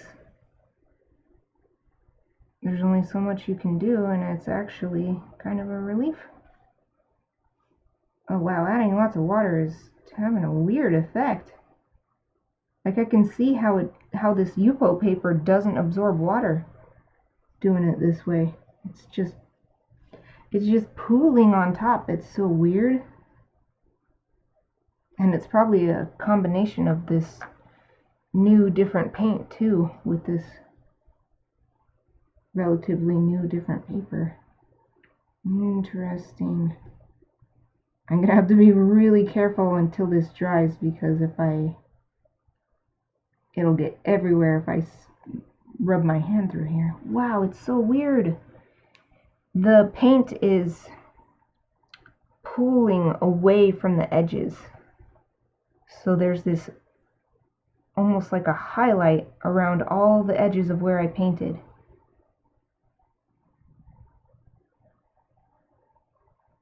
And I think it's because this time I added a bunch of water so that my brush would be super wet applying this. That's so cool and different. You could totally practice with this and really get used to that effect and start using it to your advantage on purpose. Like, because right now it's just an accident that's happening because I'm just experimenting, but you could make some cool paintings just letting it. I can't wait to see what it looks like when it gets totally dry, because the pigment is just going like this. I wonder if you can. It's so small, I don't think you can see. Oh well. I'm gonna try something cool. Okay, well, wait, I'll finish. Okay, so Vaporeon has two shades of blue. It has this lighter blue for this part, the body, the main part of the tail, and then this sort of head part where its ears and this little horn are, and then this ridge along its back are all darker. So I'm going to try filling it in with graphite first and then painting over that and see if that makes it look darker. Might not make a difference, but I thought, why not? Why not try it? It's all a big experiment.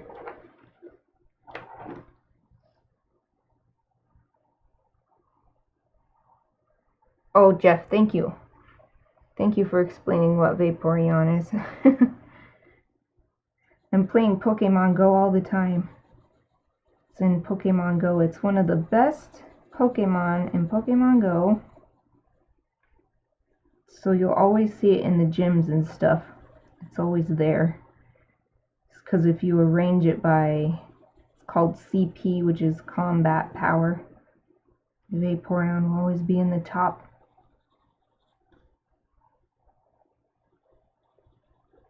So I'm always having a lot of fun with my Vaporeon, putting it in the gym and hoping it can guard the gym for at least 24 hours, because if it can, when it comes home, it will bring me 50 coins.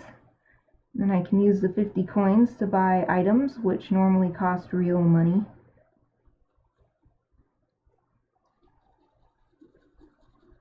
My Vaporeon, my Rhydon. I actually have two Rhydons. And what else? Well, Snorlax I put in sometimes, like Blissey. Those are the ones you'll always see in Pokemon Go in the gyms. I don't have a Tyranitar yet. That's another one that's really powerful, but I don't have one yet.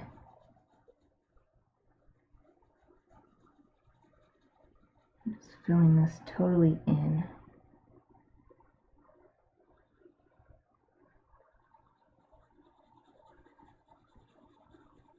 I wouldn't make a complete graphite drawing on this paper, but it's going on pretty smooth.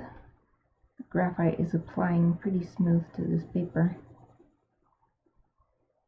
It's actually kind of weird to lay down the graphite like this on a page that has no texture. That smoothness is a bit foreign. This is still totally wet. Try my best not to touch it, especially not with my pencil.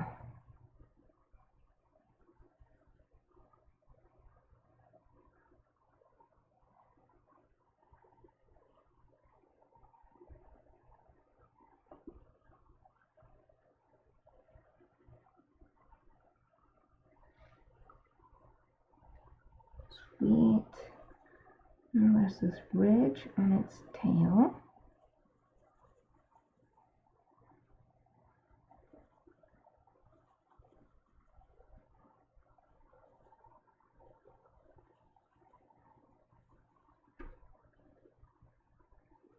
I wonder if I use the paint super thin. I wonder what that will look like.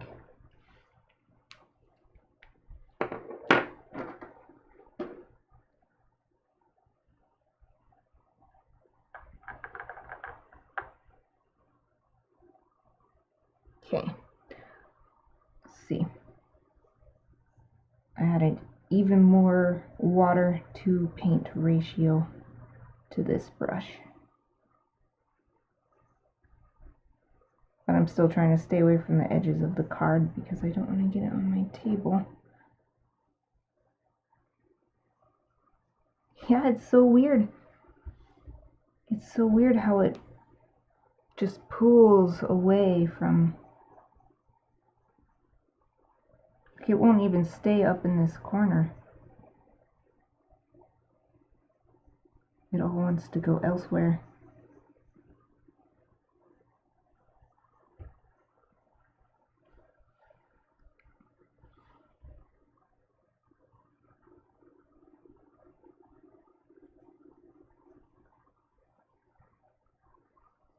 It's a really neat effect.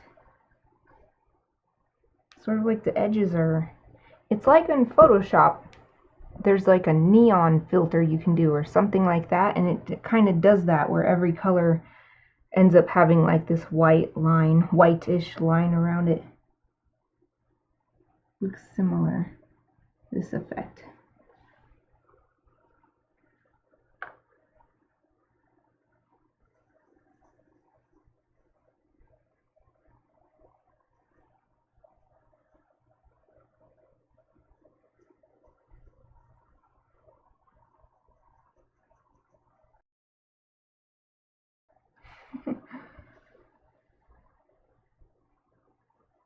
It's just totally different behavior. Can you see how it's shrinking? So small, maybe it doesn't really show up, but the paint just kind of shrinks away.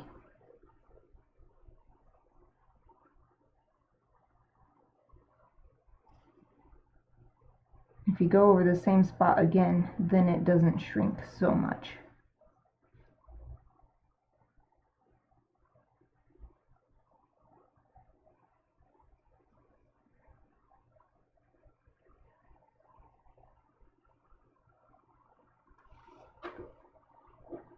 This is so cool, this effect right here. Because I think the page is a little bit like this. So the paint is on this part of the tail is pooling downward, so it's a lot lighter up here. And in fact looks dry at the very top. What else is this color? Its face. Its face is this color.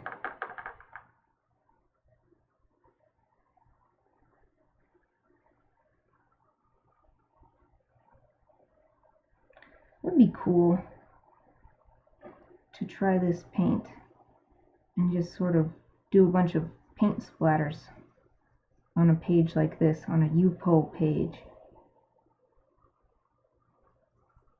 Pick some colors that look nice together and just let them drop and see what happens, see how they interact.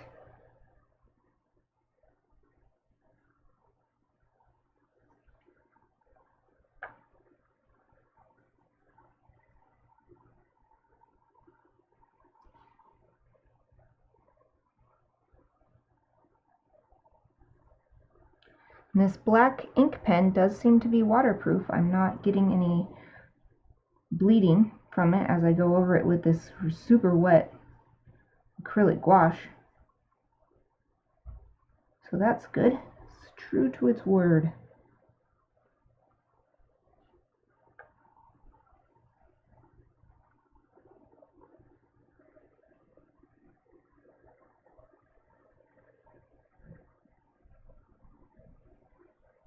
Although these effects are really cool, I'm probably not going to go out and buy this paper either. I'll just keep using it for these little experiments with my new ArtSnacks stuff.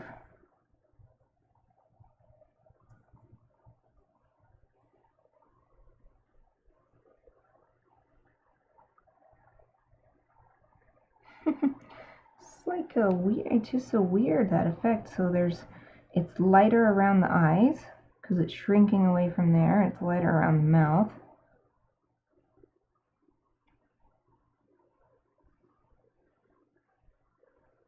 It's having little swirls in it. I don't know how to explain. Wherever I add new pigment and new water, it's like billowing. It's making a neat little texture, I guess.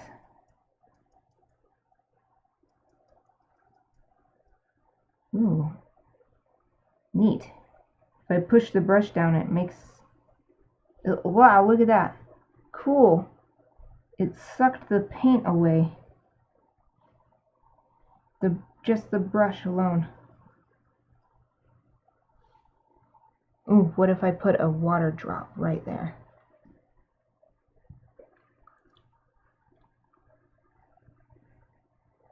Ah, okay. Now your lunch is done, Carletta. Well, thank you for coming. Thank you for joining me. I hope you have a great day. I hope you had a great lunch. Enjoy feeding the cows, if that's what you're doing today. I love that that's your job, that you get to work with cows.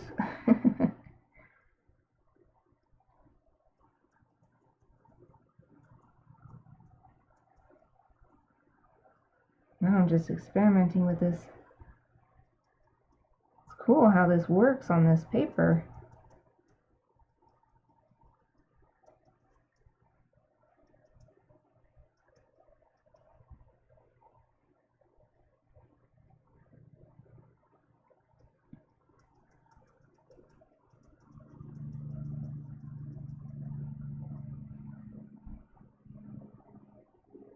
Yeah, if you want to lift it completely off, all you have to do is just dry your brush and then stick it in there, and it will. And that way you can lighten an area if you want.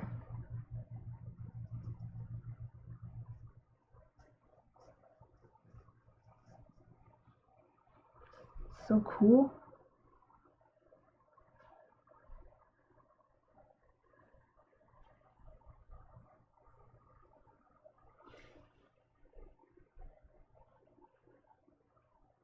And then if you want to sort of blend it back in, just add a little more water.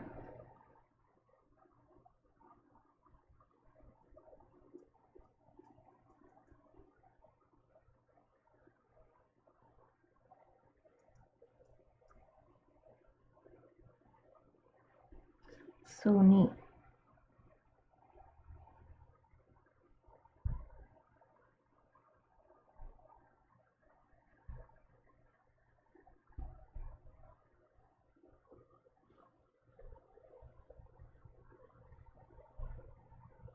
Pulling away the color from the top half of the face where it's lighter.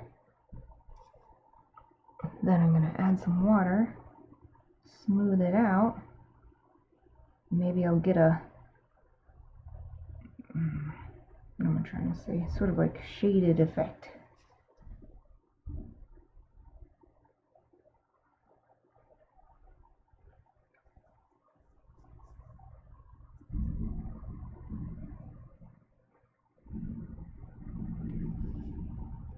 Okay, I'm going to leave it at that.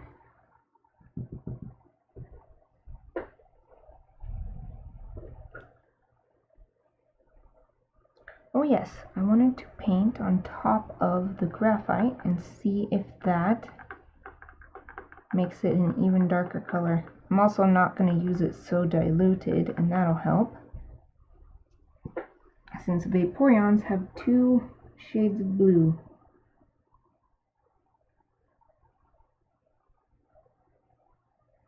Ooh, looks darker to me. Yay! Let's get this ridge on its tail.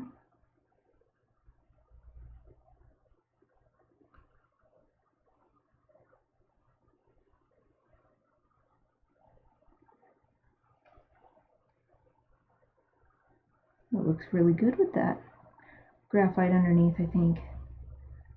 I mean, who knows, it might not actually be making a difference, but it does look nice and dark against the other, more watered down version of this color.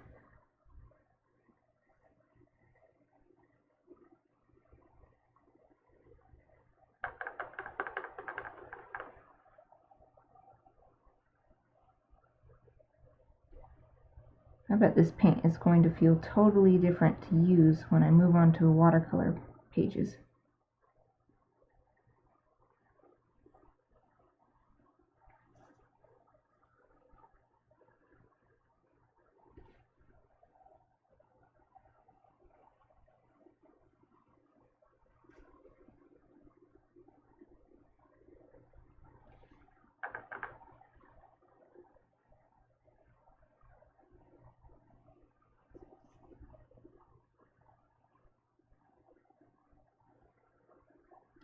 Still really streaky if I use it undiluted like this.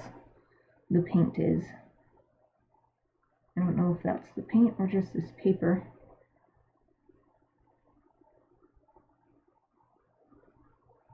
So I believe the paint was like, oh no, you won't see your brush strokes in it. I guess that's only the case if you're using it on regular watercolor paper. I suppose I'll be able to test that really soon here.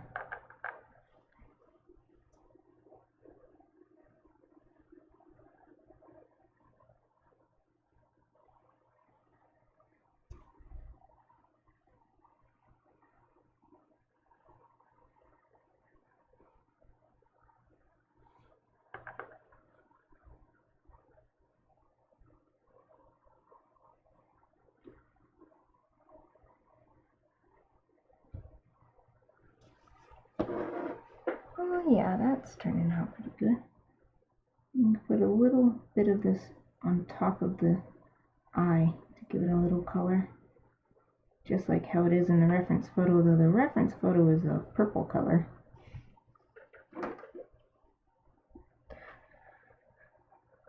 Now what? Maybe use a little graphite to make the ears look darker as they should be. They should be darker colored than this rough.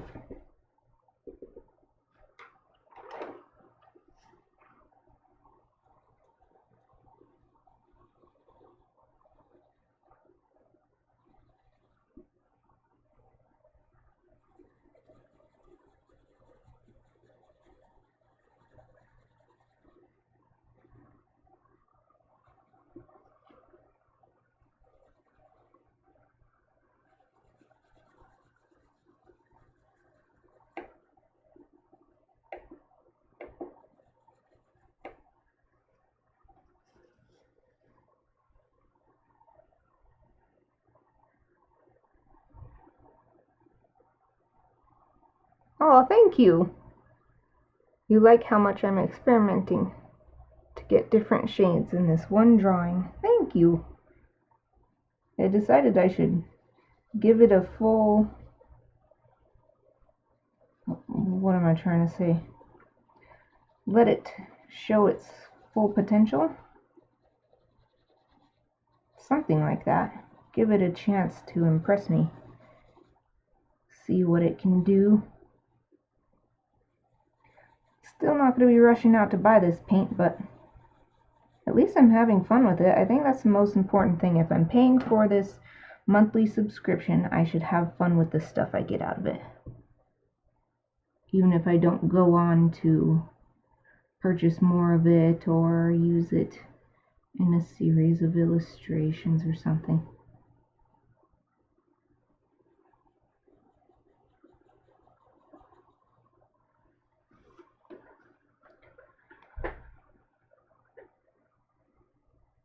I would like this to stand out more from the background. I've already used the graphite too.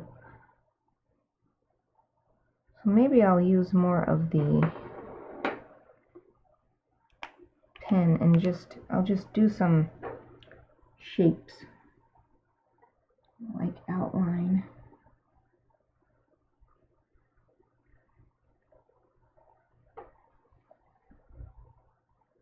Just to fill in this white space a little bit.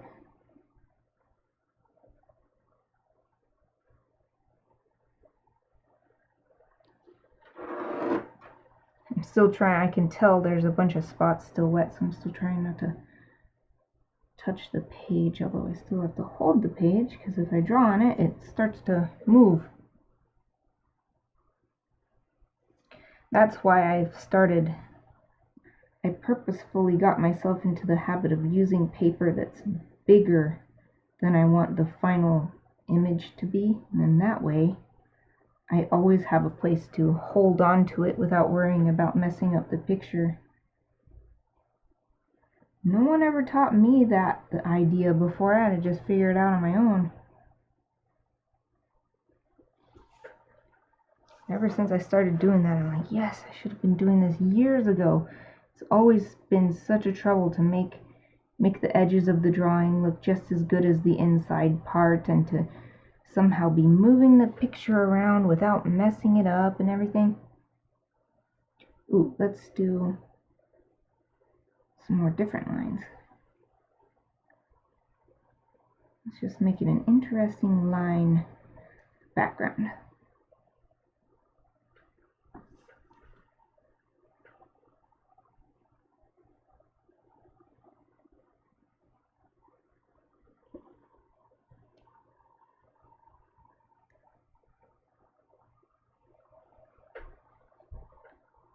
You're tempted to get ArtSnacks, but some are so different, you don't think you'd get your money's worth out of it. Yeah, that's understandable, and it's not exactly cheap. I count it as an art expense when tracking my finances, and I find it worth it. But yeah, if you think you wouldn't use most of the stuff, probably better just to watch everybody else's videos about it, and then you can selectively spend your money on the things that actually look like you'd want to use them. Of course, it is good training to make yourself use. I'm glad they adopted the ArtSnacks challenge idea. Making yourself use something different is a really good cognitive challenge, and it really gets you to dig into your creativity, like, how am I going to use this, and how am I going to use all of these things together? That's what the challenge is use all of the materials from the one box together. And that was actually it was originally the idea of just the people buying the box, and then ArtSnacks was like, oh, good idea, and now they promote they promote the idea of the ArtSnacks challenge.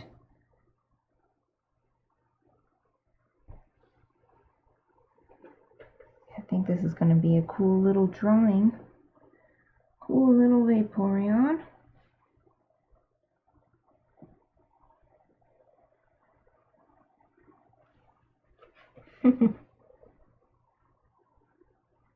This is why I like hatching so much. You can use it. That's something I learned from American cartoons, or not cartoons, the newspaper comics. I noticed that they used just a little splash of hatching in the background, just to make it more interesting, I guess. And I was like, oh, that's a good idea. When I don't know what to put in the background, just add a little hatching to balance it out.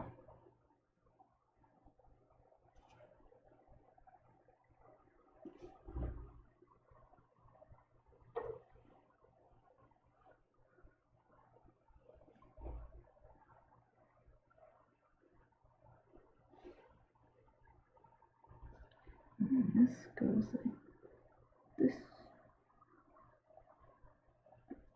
There, that inside part is filled.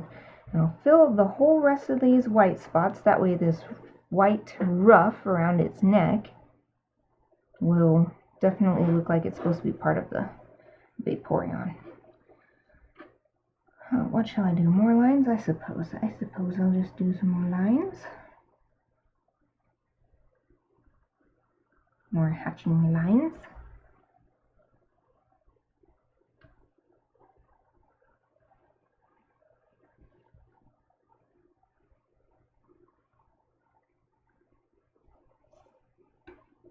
Still trying to be careful not to touch the actual ink or paint.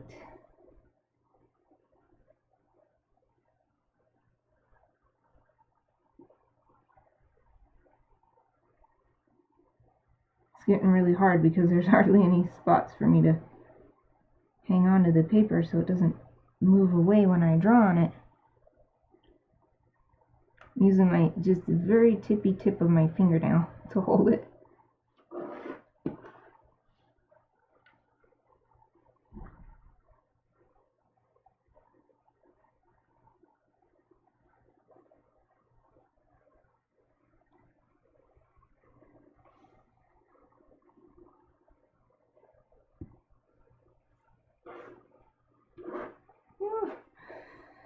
Those little spots for me to hold on to this.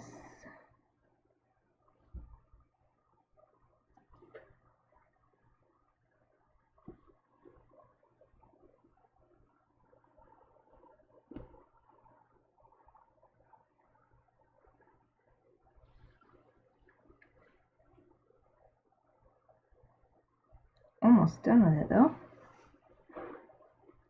This little corner is all that's left.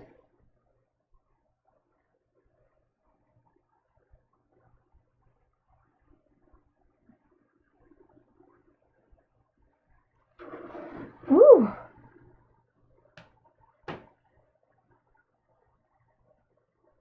Some of the paint is still wet where I watered it down, like right in here. You can tell that it's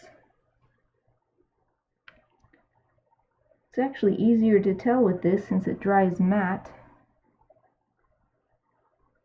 Where stuff is, so like right here is still wet.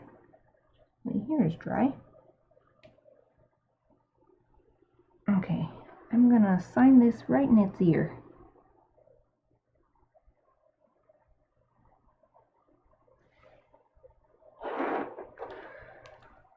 Well, here's two different papers.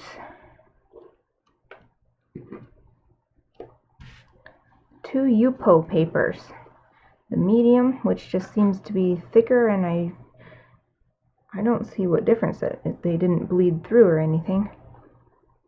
And then the regular Yupo. So let's try the hot press paper. It's supposed to dry slower than cold press, and it has a smoother, it does have texture. Like these have zero texture, but this one has a little texture.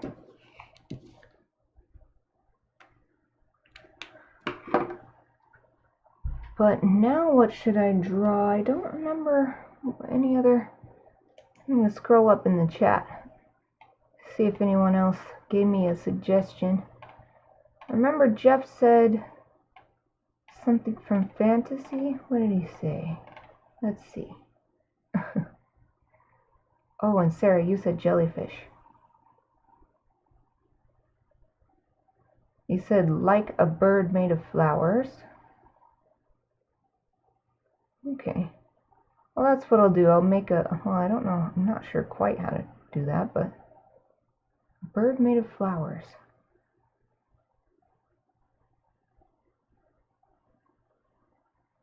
And a jellyfish. Okay. Oh, and you put jellyfish again. Well, Sarah, you're the only one chatting with me now. Do you want me to do jellyfish on... Oh, I got a little kitty hair on here. Do you want me to do jellyfish on the hot press or the cold press paper? I'll let you pick. And meanwhile, I will search up a jellyfish.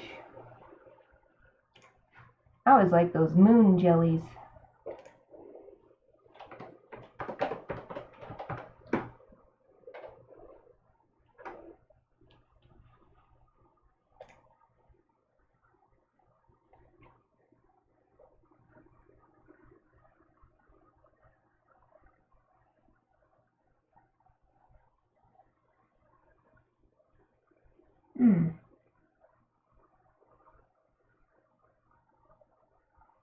Oh, this is a cool. Let's open this picture. Open in a new window.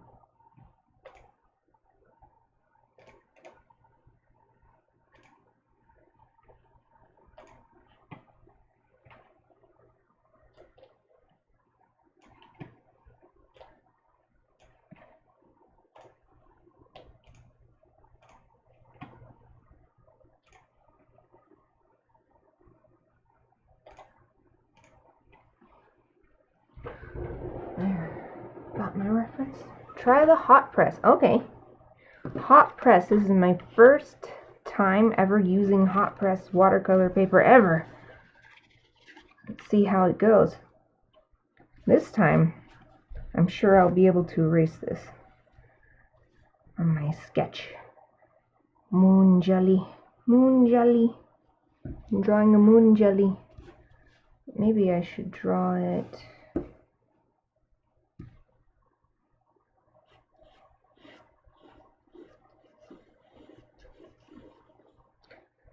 This is supposed to be an ArtSnacks challenge. But I want to be careful where I put the black ink because the moon jellies don't have any hard edges. They're just this lovely soft. So I don't really want to use much black ink. Maybe I'll use the black ink for the background. And so even though this will erase, I won't erase it. I'll keep this graphite as the lines for this jellyfish.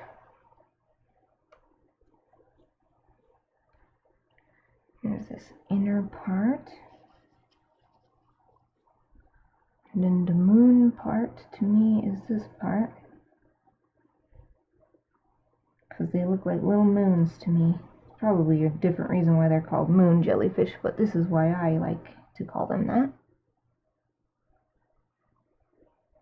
It's probably like you can see them glowing in the light of the moon or something. I bet that's why they're called moon jellyfish.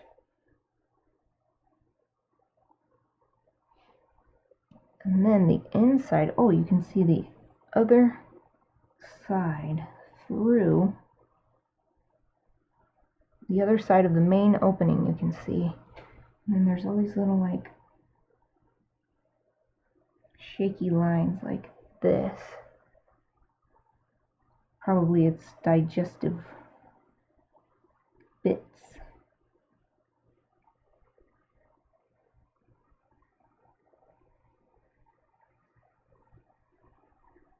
There. And then of course, all these beautiful little tentacles.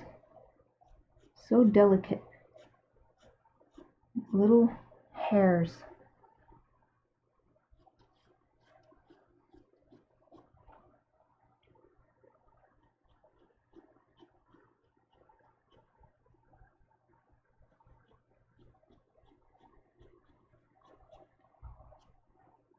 And not very long either.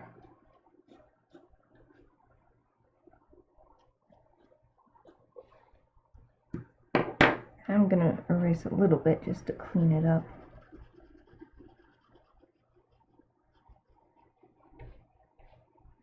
Mostly this top part where I wasn't thinking that I would be keeping all of the graphite when I first started.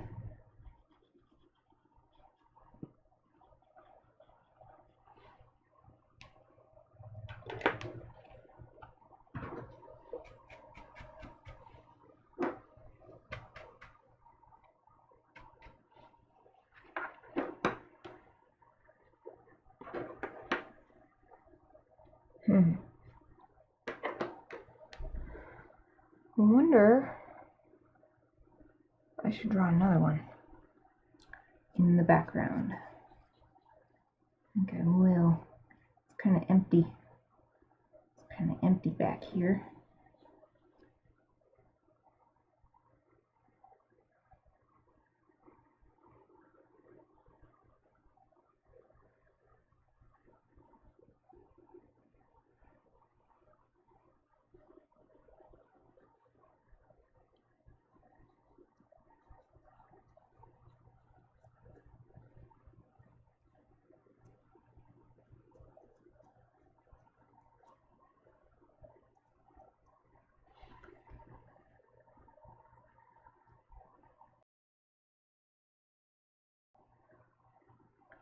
Let's have those couple of jellies. Now, let's try the paint. Yikes. Don't dry. This is why I don't like acrylic. I want to be able to take my time and not feel rushed.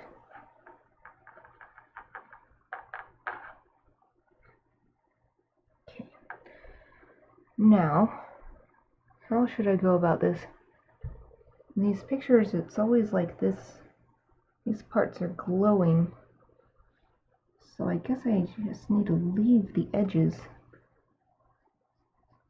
Ooh, yikes. I need a lot more water. A lot more water. There we go, there we go. Keep moving it, keep spreading it out.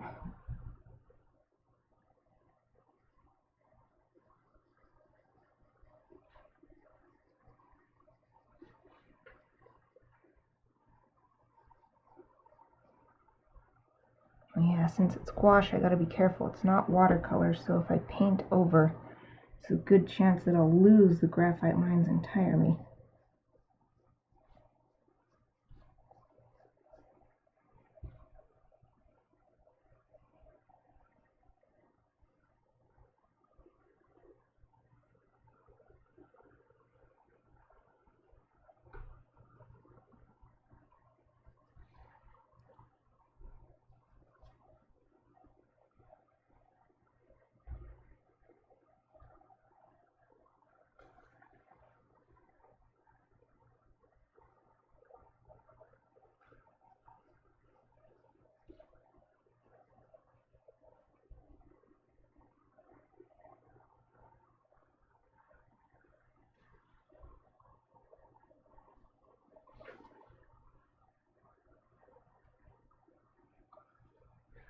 Just keep using the same little bit of paint I put on in the first place because it's just so much pigment.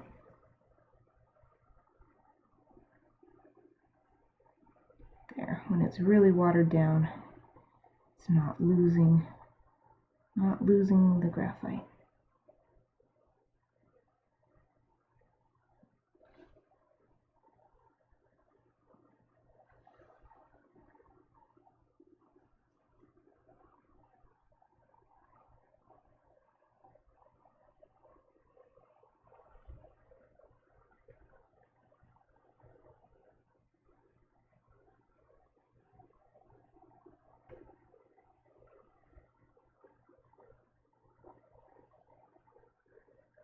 I do see how this paper is slower to dry.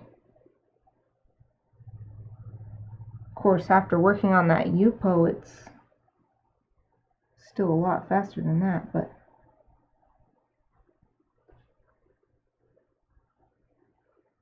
I'm able to fix these little edges that would on regular cold press be unfixable. I guess we'll do a few blue lines to show that these are part of this blue moon jelly. A blue moon jelly.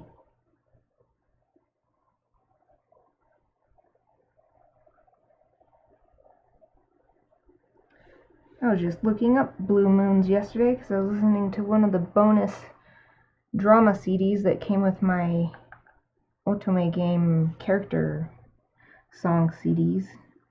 And he was talking about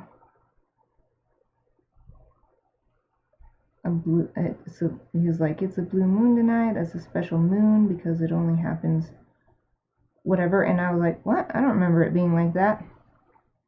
Turns out I have been misunderstanding what a blue moon is for a long time, and that's because some sort of almanac or journal or something misinterpreted the original meaning, and so I'm not the only one. I always thought it was the second full moon in a month. That's not it at all. Blue moons are much more rare than that. It's actually either the third or the fourth full moon in a season. And that was significant back in the day because of farming and such. Because when they would use the moons to determine when they needed to harvest, if there was an extra moon, it was important to be aware of that, otherwise your harvest timing would be messed up. So I didn't know all that. And it's all thanks to this Otome game character CD that I learned something about agriculture.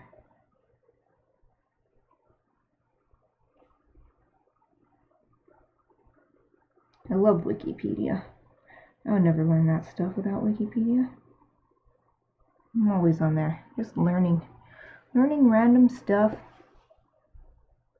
This color really is lovely. I like it very much.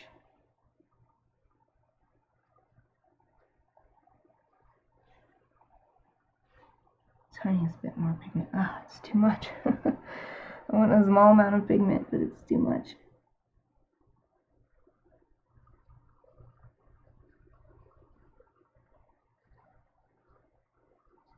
Oh well, it's going to be a little darker on that side. Can't do anything about it now.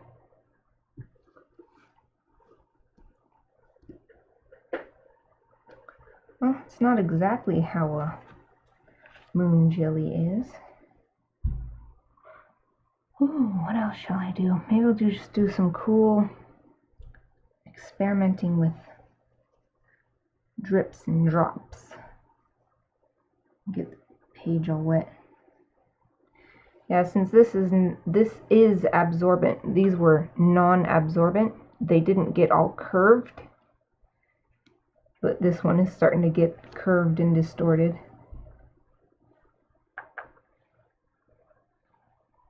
That's cool. Yeah, I like that effect. Ooh, I'm gonna do the whole page. Do the whole page like this. Ooh, I'm pulling it with me. It's coming along for the ride.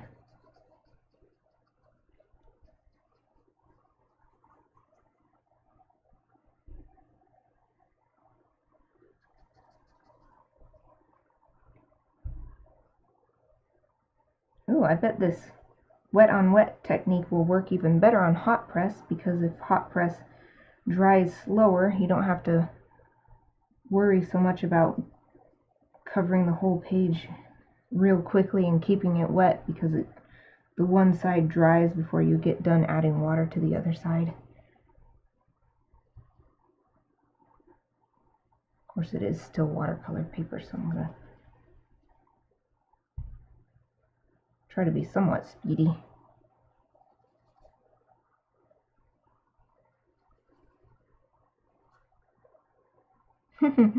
This blue color for this jellyfish reminds me of the character from Splatoon 2 that sells, I think it sells clothes, the jellyfish in Splatoon 2.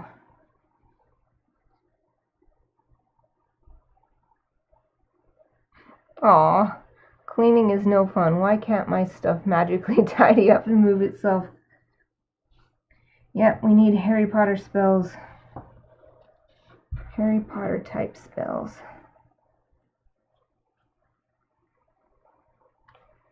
It's interesting that the other paper didn't curl. Yep, if you get non-absorbent paper, but that you still won't get exactly the same effect, so Just got to be aware of the different effects you'll get when you go to pick a paper. Now I love this sort of like it's like veiny. When you put the color down in it, just spreads through the water.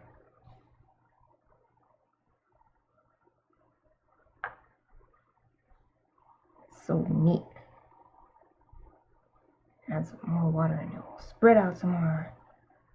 Of course, if you add too much water, it'll just look like blops and you won't get the veiny effect.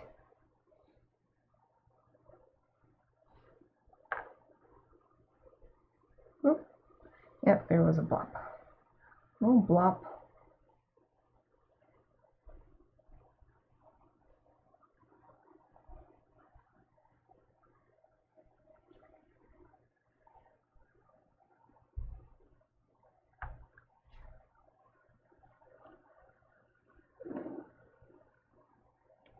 Oh, Samantha!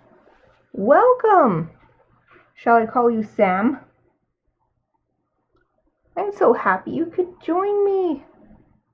I am so lucky today. So many people coming to join me in making art. At least watching. It's always so much more fun. Let's do a little more on this side. You gotta work on this part. This part did already dry. And it reaches out to spots that aren't dry yet. Sam is fine. Excellent. I shall call you Sam. What was it that was Sam? It's like I named something Sam or something. I don't remember. And it was like, it was your name. I can't remember what it was. It was like a couple of months ago or something.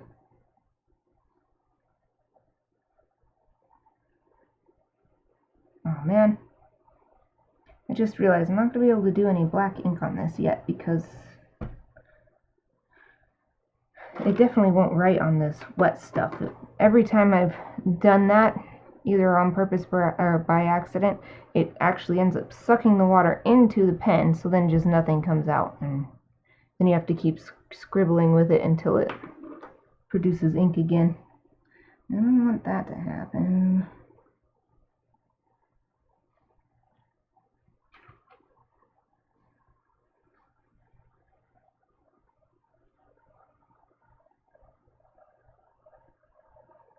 The Witch. Oh yeah, that was at the beginning of Inktober. Man, Inktober felt like made time feel like it went so slow or something, or like it was longer than it seemed. I guess that makes sense since usually I spend at least a couple weeks on a piece, and here I was making a new drawing every day. Makes sense that it would seem longer ago.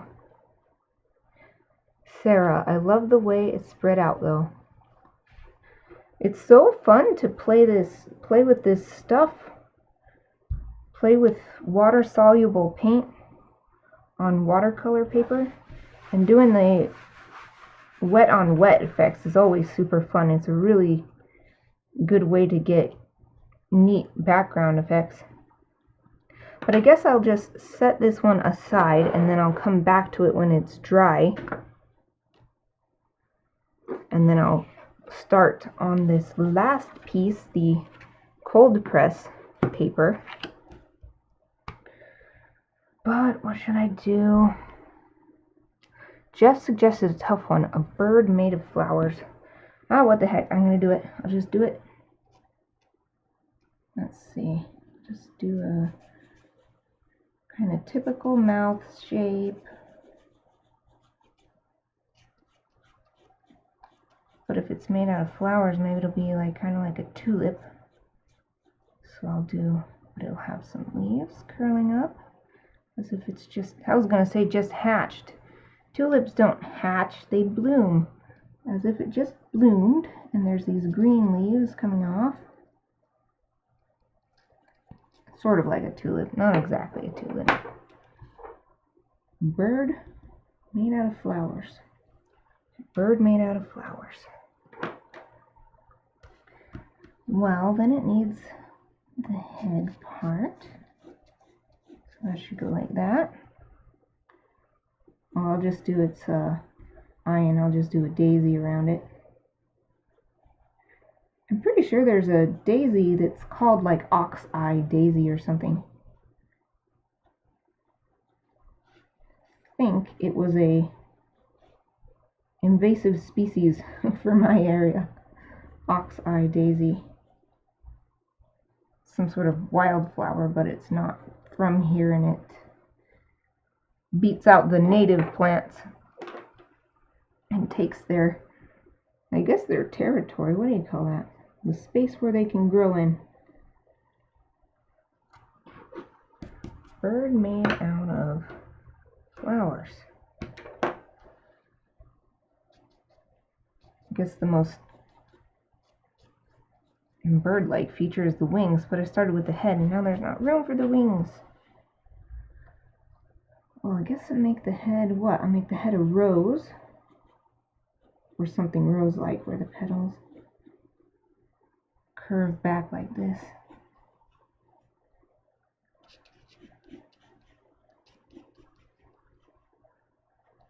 Yay! I hope this is what he had in mind. I don't know, maybe he didn't exactly have anything in mind. Maybe he'll see it and realize that I drew his idea.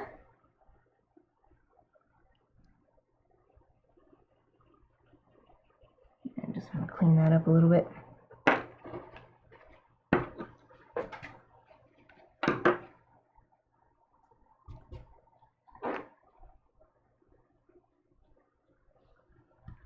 There, and roses have usually many petals, so many layers of petals. I'm going to draw a few more.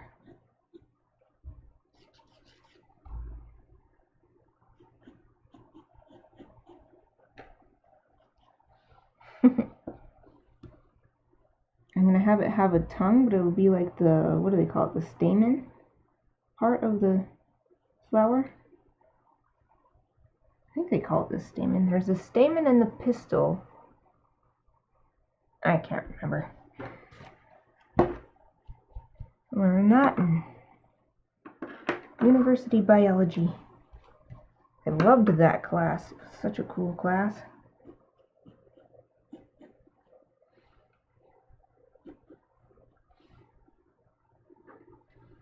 Flower bird. What else? What other kind of flowers do I know how to draw? Maybe I'll just draw the body, and then I'll draw long petal shapes.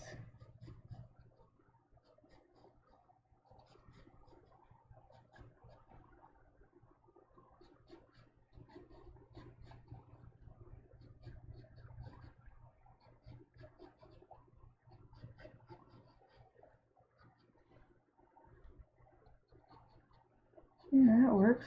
I think that works.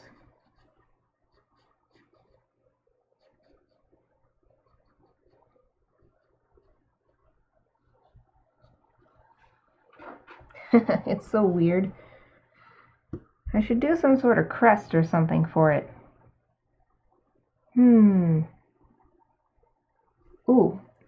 I'll do like a rose leaf. That's part of the flowering plant. Let's do more than one.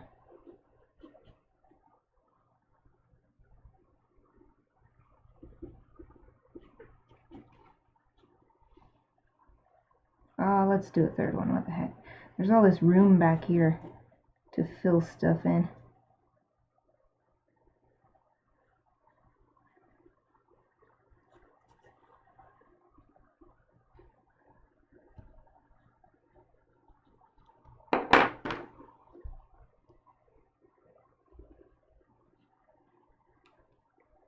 This hot press is still pretty wet. So it really does stay wet longer than cold press, it seems. So when I pick this up, it's actually cold because it's so... There's only a couple places that are still actually like wet, but the whole page is still very damp. That's good enough. Now let's do... This time I'm going to do the pen first. I didn't want to do it on these jellyfish before because they're just so... They're so delicate, they shouldn't be lined in harsh black lines. But a flower bird... I think a flower bird can withstand it. Oh wow, the ink, the ink goes like this. I draw a line and it's like, it spreads out on this paper. Didn't expect that. So it's like it's making wider lines than it did on the Yupo paper.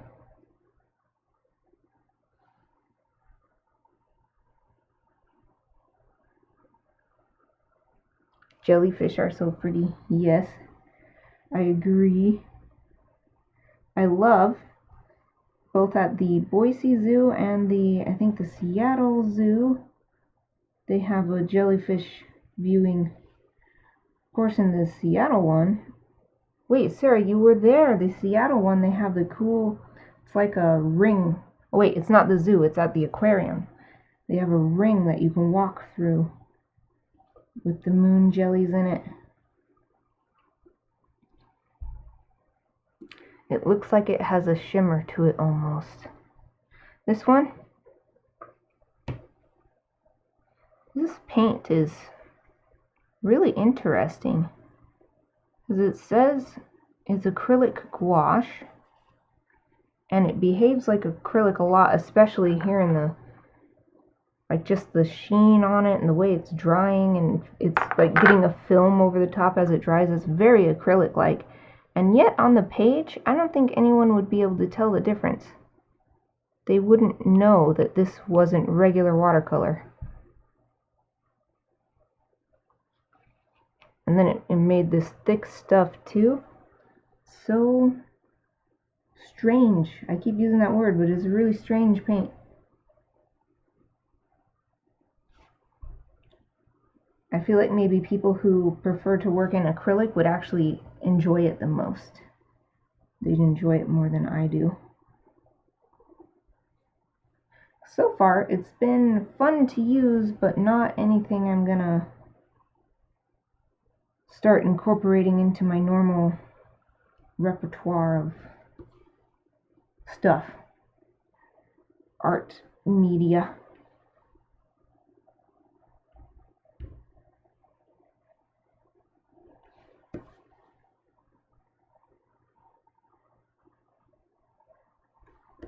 Bird made out of flowers.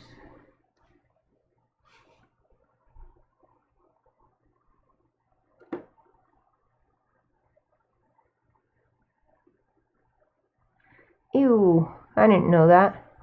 Some of the jellyfish were dead when you visited. Yucky. I never noticed that, but I guess it's easy to not notice because they all just kind of go around in that circle.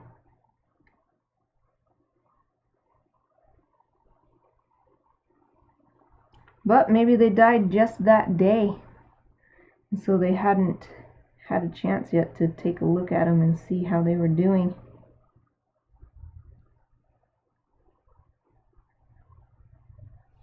At the Boise Zoo, it's just a little small tank, like I'd say maybe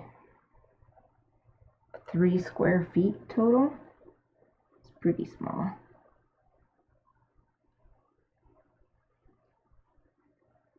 The moon jelly ring. We don't have a moon jelly ring in Boise, just a moon jelly tank. It is cool though, they have the changing lights so that the moon jelly's color changes as the light changes.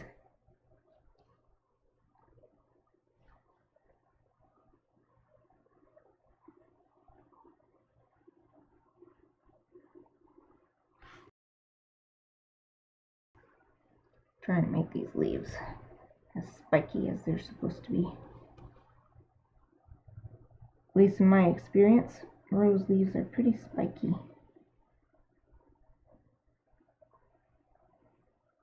Not like they'll kill you kind of spiky. That's on the stems, but you have this jagged edge.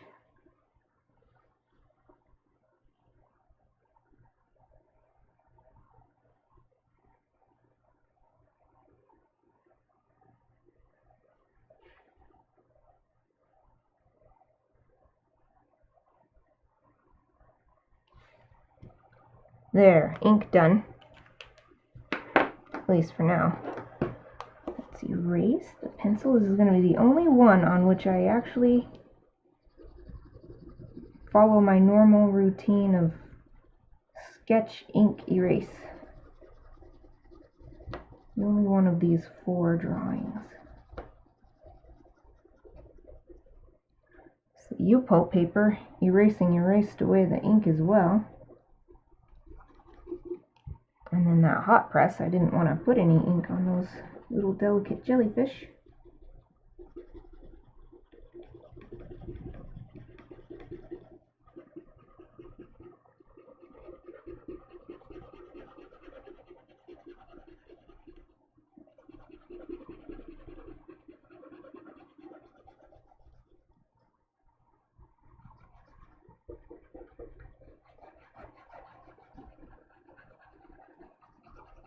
I feel like I want to paint in blue on all around in the negative space on this one.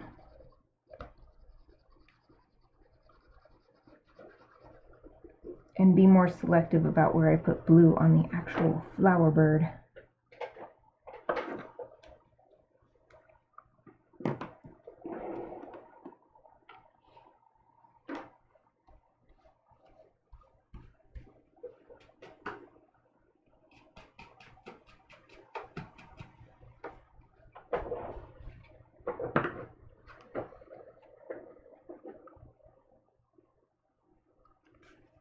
It's not 100% erased, but I think this paper just doesn't erase particularly well, at least not with a HB pencil. Maybe if I had a harder pencil to use. Let's see, that's good enough. Let's paint the background with this blue color. This is almost dry now. This hot press one. Now I'll start from the edges, I think, and work my way in.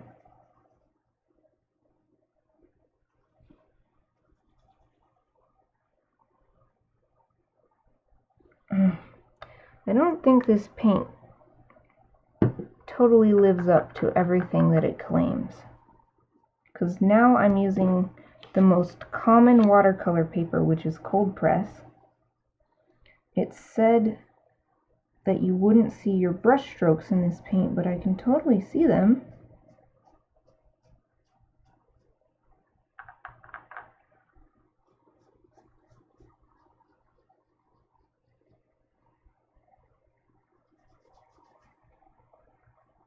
They're definitely there. Like, am I just remembering wrong? Did it not say that? No need to dilute. Doesn't say it on there, but there's this little thing that's actually from Liquitex. Yep, right there. No brush strokes. And yet, they are here.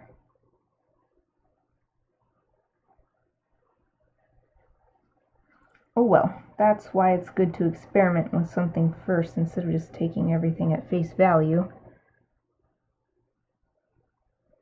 Oh dang it, I forgot. I wanted to try to use this thing and just apply some, I don't know if there's anywhere I can do that still. There's a nozzle in there. I thought I could just apply it directly from the bottle and get a cool effect. No, I darn forgot.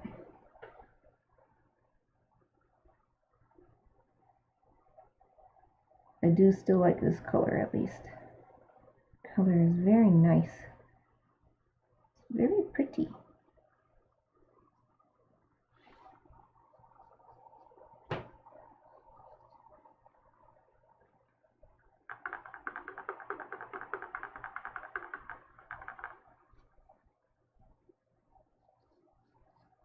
And I like the color just as much when it's at full power like this as I do when it's lighter and diluted with water.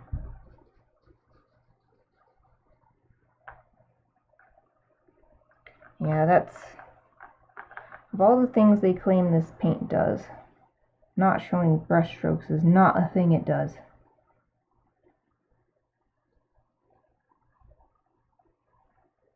Maybe it wouldn't show brush strokes if I did dilute it with water, because I don't see any on here, but I mean, it says no need to dilute.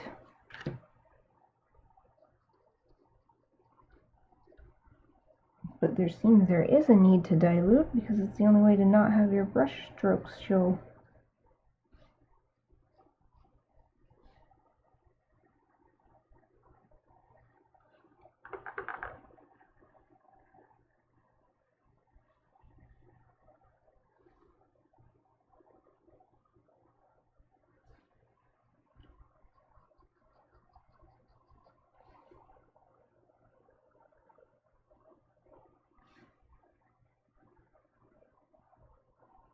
Trying to get into these little tiny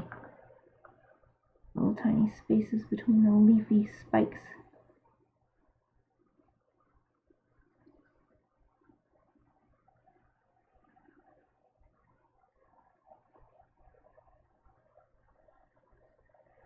I think I'm gonna have to get more paint. I'm not gonna be able to fill this whole thing in.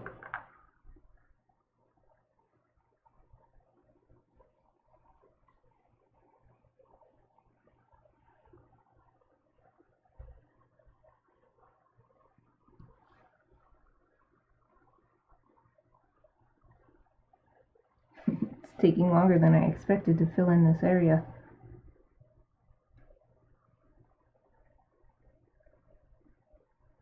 This background area.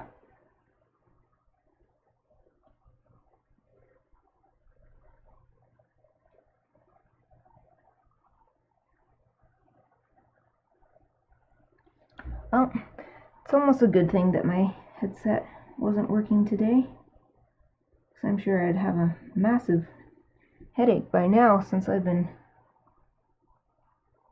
wearing my glasses and working on this art for how long? 3 hours? Almost 3 hours exactly. Pretty sure. Start 10:30, 11:30, 12:30, 1:30. Just if I wear my headset and my glasses at the same time for more than about an hour, I just started getting the worst headache right above my ears because my ears are being, it's like they're screaming, "We're being crushed!" No problem right now though, since I don't have the headset on.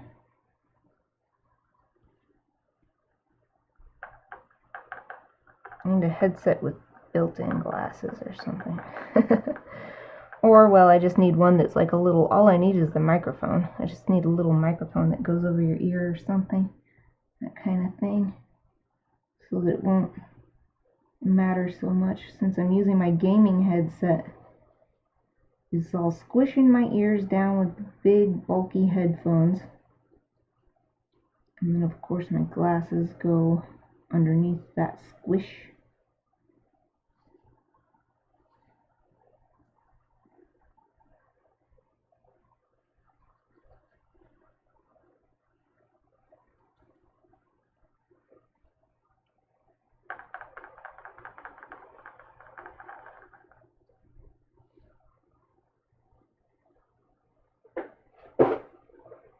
Sarah, I get headaches too when I wear big headphones because of my glasses. That's why I always use earbuds. I wish that earbuds worked for me. Of course, that wouldn't resolve my microphone problem, but yeah, I just can't. I've tried so many different ones, and you know, they have like the different sized earpieces and everything. They just don't. I get like an instant earache when I have those. I have the earbuds on. I prefer the ones, and they're really hard to get. And they definitely, at least I've never seen them in like Bluetooth. Those headphones where they're two different headphones. There's no like band connecting it, but they just slide on over your ear. And it's not an earbud, it's still the kind that just rests against your ear, but oh, clip-on, that's what they're called. At least I'm pretty sure. They're called clip-on headphones. That's my favorite.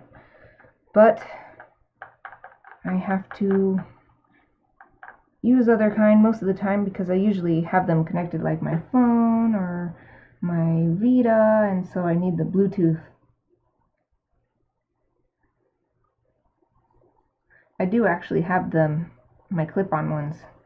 They're plugged into my Vita right now, playing my Otome games, but it's still annoying to use them for that because I'm usually just like laying down in the dark, like playing the game, and then the cord gets caught on something. I'm like trying to change positions or something like that, and then I end up yanking the headphones off my head, which isn't particularly pleasant. Getting some more paint off of the lid. I don't need that much more. I'm almost done. Almost done filling this in.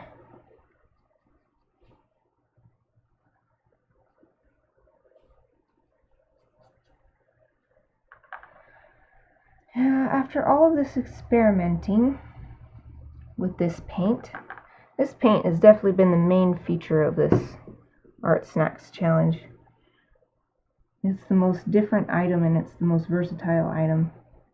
But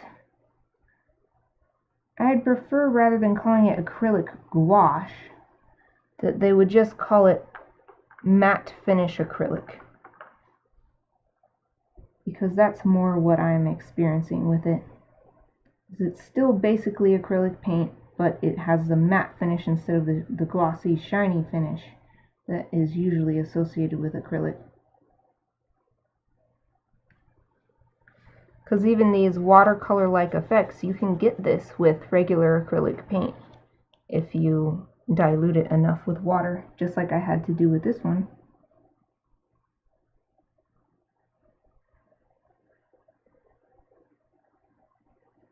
Almost done with filling in the background.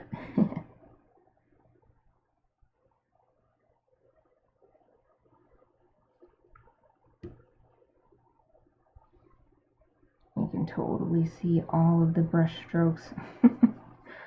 That is I don't want to call them liars, but that claim is not true.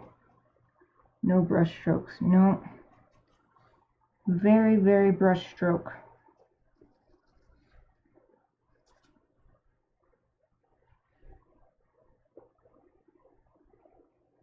I'll get this little tiny spot right here.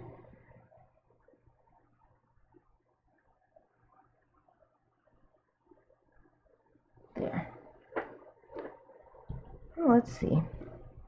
Maybe I'll switch to the jellyfish one.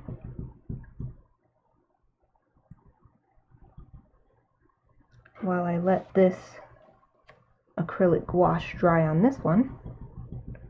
And go back to this hot press paper.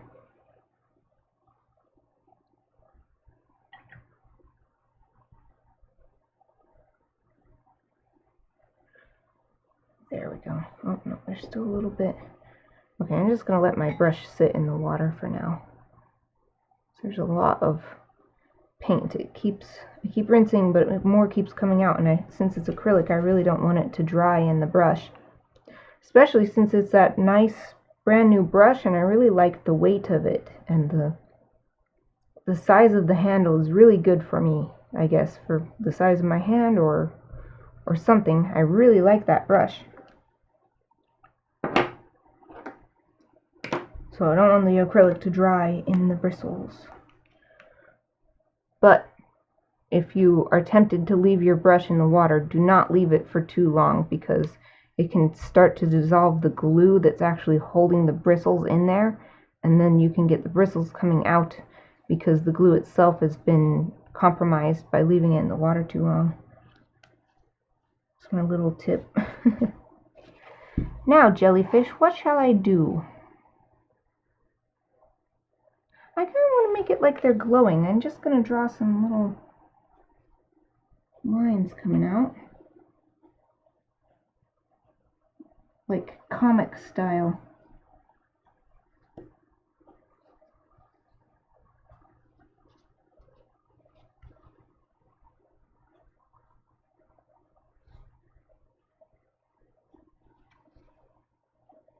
Maintaining this white area around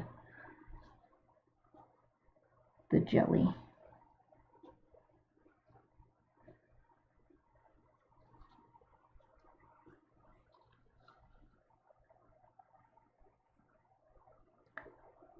I didn't know brush glue would dissolve in water. Yeah, it won't dissolve it like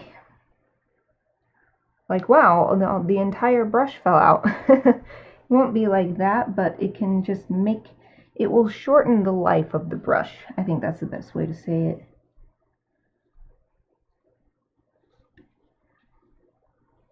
I'm sure there's plenty of people who have left their brushes in water and it's still good for a long time, but when you're spending like almost $10 a brush like that one costs, at least according to this, I personally would like to make it last as long as possible.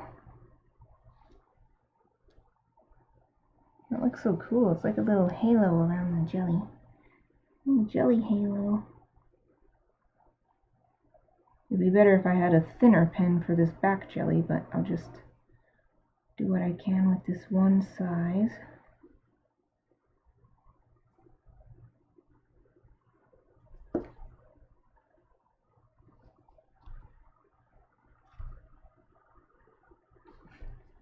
They kind of look like halos from those old, like, oh, what, maybe Renaissance era?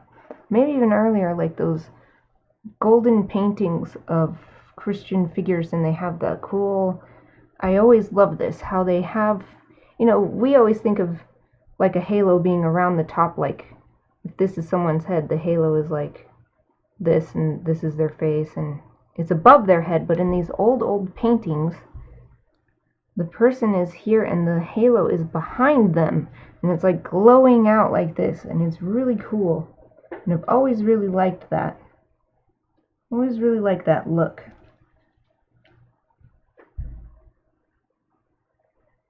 What else am I going to do with these little jellies? I really do not want to put any black ink on the jelly itself, because they're so thin, translucent, and what the heck? My fingers are like, I pressed them on something and they're like stuck that way. Oh, what was I doing? Oh, I was holding this. I was holding this down. Since it's curvy, I had to hold it down tight so I could draw a straight line. That's funny.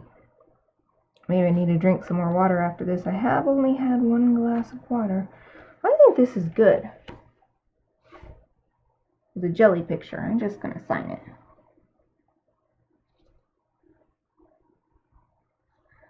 Something I will note, and I don't know if it's because the paint is on here or just if it's because of the hot press paper in and of itself, this pen doesn't quite like it. Because I keep doing lines where I feel like I should go over it again because the ink didn't come out very well. So this pen is not particularly happy on the hot press. Now let's put it here. Here's the hot press experiment. So the only ArtSnacks thing I'm not using, or the only non-ArtSnacks thing I'm using is this eraser, because even this eraser was from a former ArtSnacks box, and all of these little paper pads were from an ArtSnacks box. Now, I'm gonna do some shading on this bird with this pencil. And that's something this pencil hasn't had the chance to do yet, is do like actual graphite drawing style work. So I'm going to give it its chance to shine. Show me what it can do. So far so good. It's just like any other good graphite pencil. So I think the real selling point of this is how huge it is. So it would be really good for people who do really big graphite drawings. Then you can fill in a lot of space faster.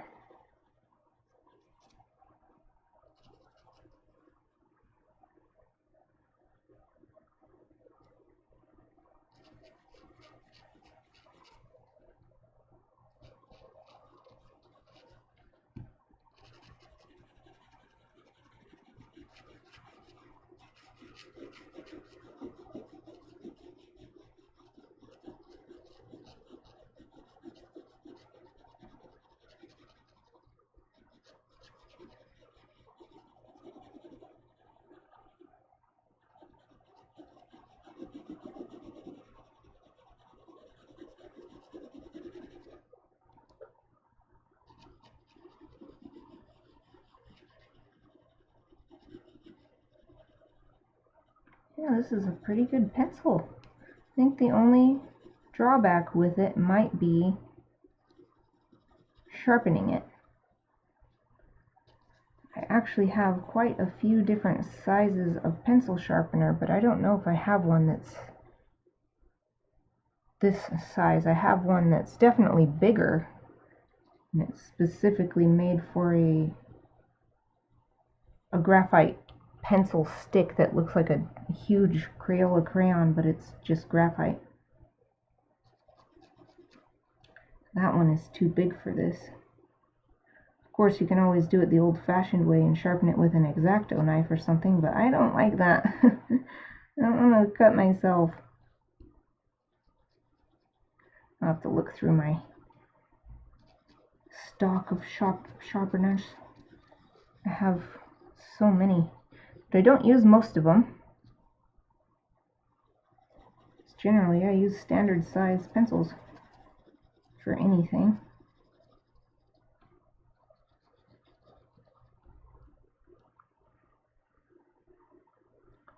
Sam, you ever thought about making stamps? Making stamps? What, like rubber stamp designs?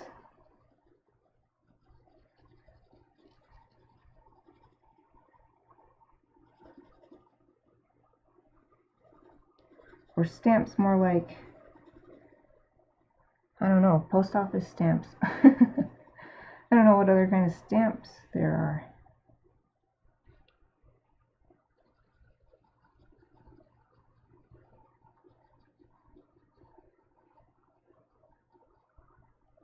I guess either way the answer is no. I've never thought of making any kind of stamp. I could see how this would be kind of an interesting rubber stamp design. I know the stamping community is actually pretty big, because I get a copyright stamp made, a custom stamp made every few years. I get a little batch for the next few years, and I can't remember what the site is that I use. Rubber stamps. Okay, good. I just wanted to make sure I was thinking of the right thing and there wasn't something else that I just wasn't aware of. No, I've never thought of it. I wonder if there's some way to get into it. I think it would be cool if there were more.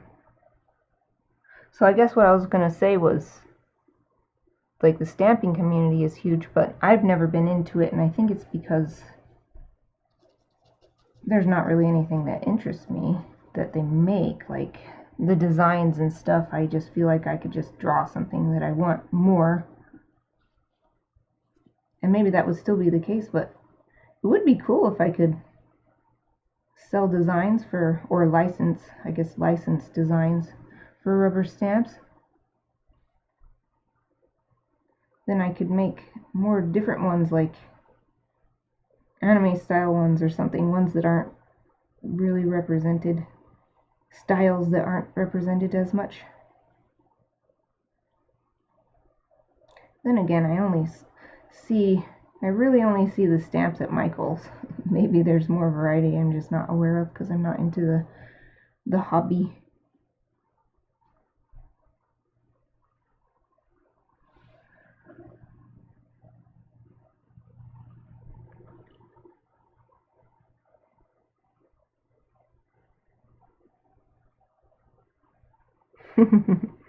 Mail my art as stamps.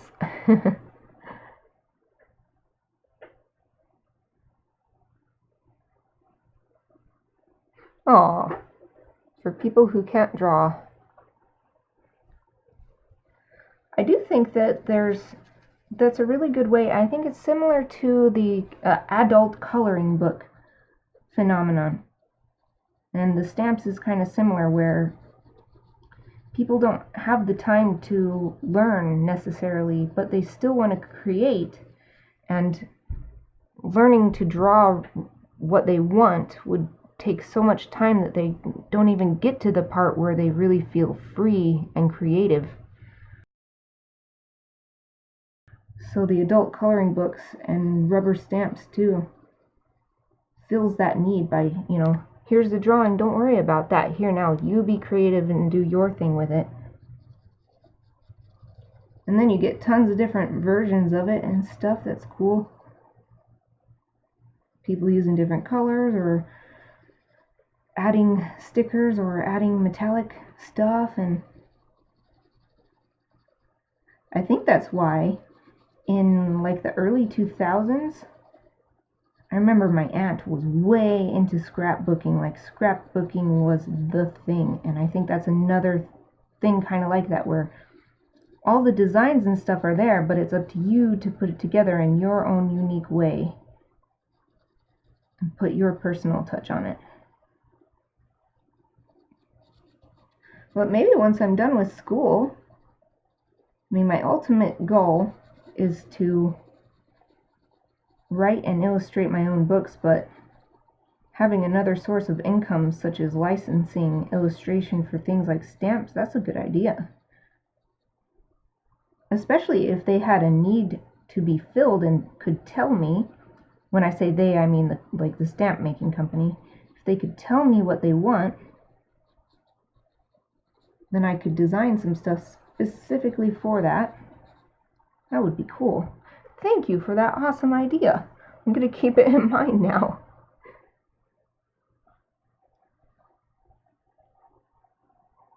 Oh wow, you have hundreds of stamps. What do you use them for? Do you just make cards like you said? Or do you make scrapbooking pages? Do you use them for scrapbooking? Or I'm sure there's other stuff too.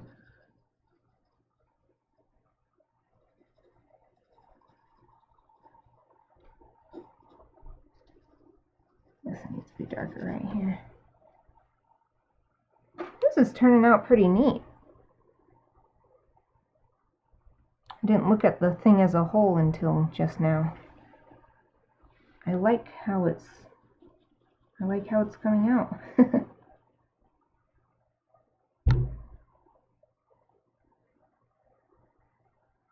Oh, glitter on the stamps and stuff. Sarah, some of the marker review videos I watch on YouTube were people using them to color in stamps. Oh yeah, I've heard of that too. Like, actually, so these days markers are well accepted among local people, I guess, like people where I live, as a medium in and of themselves. But when I first started university back in 2004, and I wasn't in the same area. I was across the state, but everybody was like, "What? Why do you want to use markers? Like those are just for like concept drawings, like for cars, or they're for, you know, doing rubber stamping. That's not fine art," and stuff like that. Like they did not even think of how they weren't aware that people were using markers to create fine art.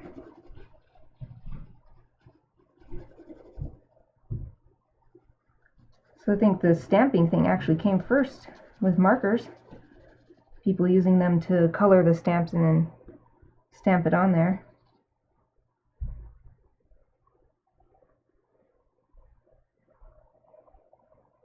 Oh, cool, yay. I'll take some pics of ones I have that are custom and send them to you on Twitter. Yay! I'll be looking forward to it. I love seeing what people make, especially when it's something that I've never really done scrapbooking. My mom got way into it too, a little bit after my aunt got into it. She carried around this like scrapbooking case with her and everything everywhere. She was like way into it. And it was totally cool when I saw the finished, you know, like spread with the 2 sheets on, you know, this is from your birthday or whatever, and it was actually really neat. It was a really neat way to, you know, you'd pick, or I guess she would pick the highlights, the photos that were the highlights, and then those would be the photos. And it's not exactly like a photo album where, you know, here's every photo that was taken from this event, and it's just, here's you blowing out your candles, and here's how excited you were when you got this present that you weren't expecting or something. But the only scrapbooking stuff I've used, and it's actually pretty useful to me, I love looking at the individual sheets of paper that you can get like at Michael's, and if one has a really cool like pattern on it or texture or something, I like to scan them in at high resolution, and then I create a pattern in Photoshop. That way, if I want to add a pattern just on top of a whole digital piece, or even a traditional one, I guess, or if I say I want to fill in someone's clothes with this pattern, then I've got all these patterns that I've made for myself available on Photoshop, and I just use the scrapbooking paper for it. And then the only other thing is, sometimes when I send out my Christmas cards that I make every year, I just do an illustration and either print them at home or have them printed, and then I'll take like a little scrapbooking sticker if it matches, like a little snowflake, and put it on there so it has a handmade touch, even though of course the illustration is handmade by me, but it just seems even more special to put that little extra detail on there. But that's all I usually use out of the scrapbooking section. Don't actually scrapbook. I'm sure I'd probably enjoy it if I had the time. I love taking pictures. Take pictures of everything all the time.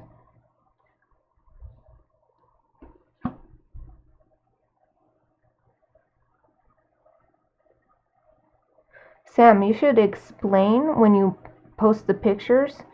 Like, I know it's Twitter, so there won't be very much space. But, like, tell me what, like, the main or a special technique you used was, so I can, like, notice it and see how it turned out. I'd really like to know, because it's, like, especially when you're, like, glitter, I'm like, ooh, glitter. I love glitter. I love sparkly.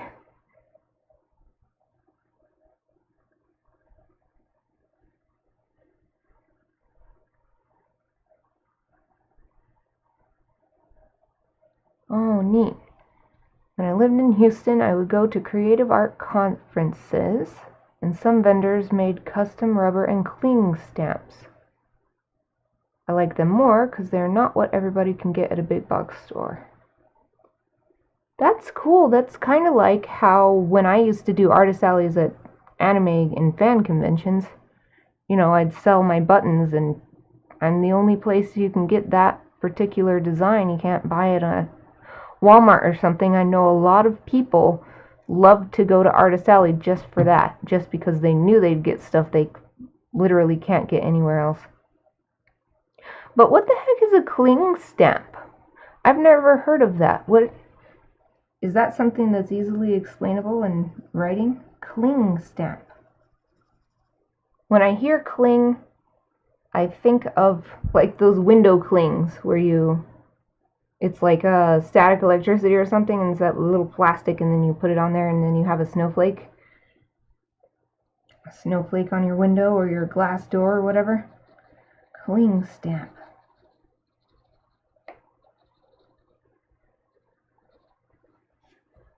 Well, Birdie, I think you're turning out pretty good. I'm going to look in my camera to see. If I look at the recording over there, like 5 feet away, it looks totally different than it does in my face. Oh, wow, the color is totally different. I need to calibrate my color or something. On the screen, it looks like royal blue, and this is like dark teal. This is totally wrong. The color is totally wrong. I think the shading is doing really well, though. Maybe just a little bit more to show the overall roundness like this of the bird body.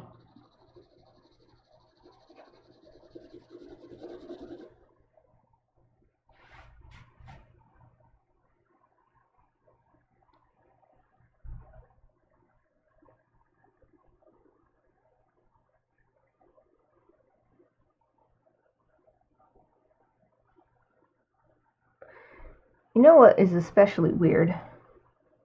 I'm looking at the video. And Sarah, you say that it looks like a normal blue. Like, I wonder if it's just my camera. I don't know if it's the settings, because now this actually looks pretty accurate.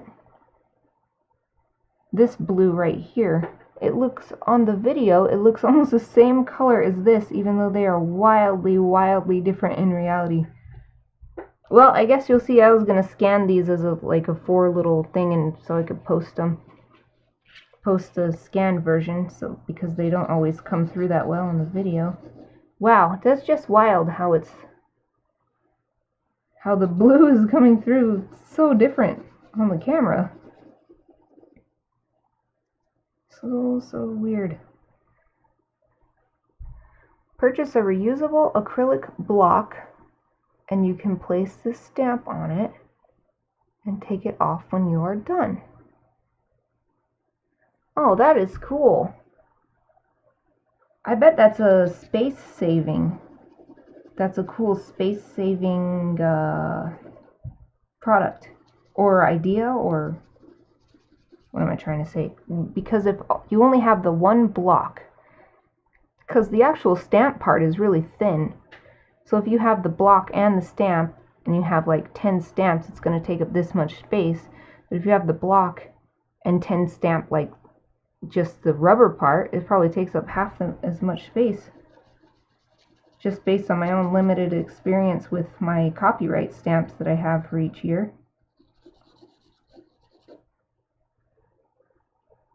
Thank you for saying my bird is gorgeous. It's really nice of you. The flower bird. I hope Jeff gets to see it, since it was his idea. He had to leave earlier.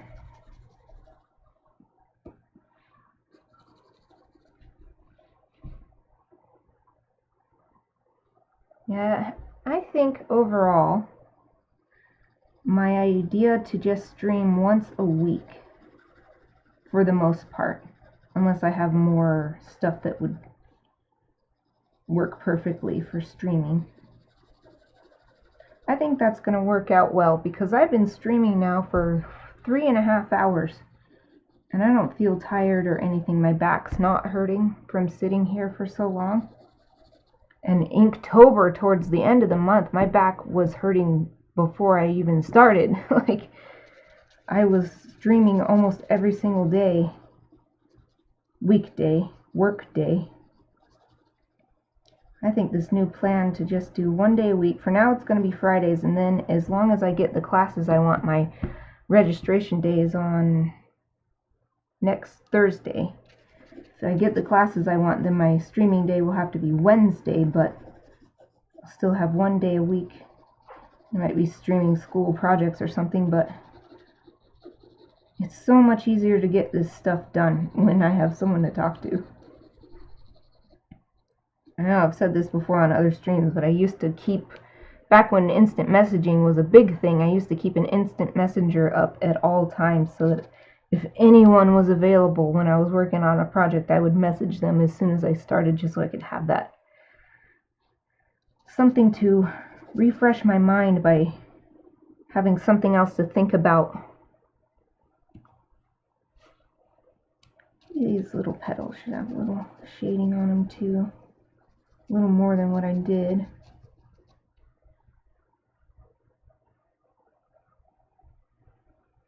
Oh, that is so cool. Sleeves, you get sleeves for the stamps, and you have a binder too. See, I didn't know any of this stuff. I am totally out of the loop on the stamp hobby, I guess you could call it.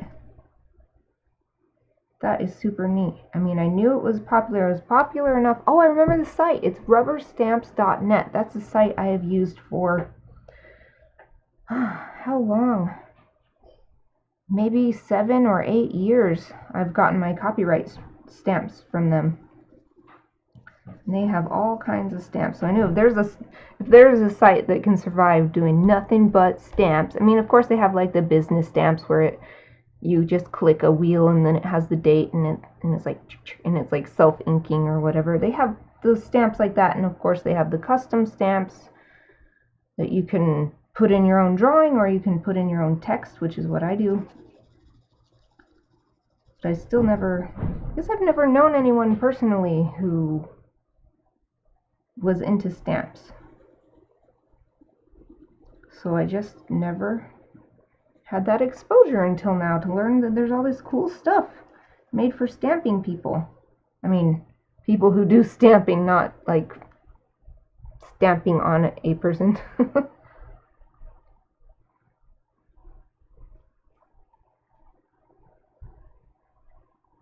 Oh, Sam, you're also more productive when you're chatty. Good. I'm glad it's not me. Not just me. I think someone else has said that too. Someone else has said they feel the same way. I don't know what it is, but maybe it really is just that having something easy to distract yourself with, and not be a huge distraction, but just a slight little, turning your mind to something else and then turning it back, and then that is like refreshing, so your stamina lasts. Kind of like when you run a long distance race, if you can't run the whole way without stopping, you can probably run further if you run and then you walk for a period and then you run again, and so you've got this little rest period. And it's the same kind of thing, only it's endurance. It's a different kind of endurance than full body physical endurance.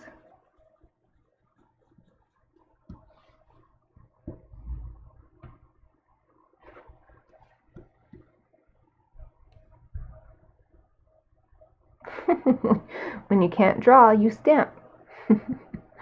Slightly different from what I've usually heard. What I usually hear is, if you can't draw, you teach.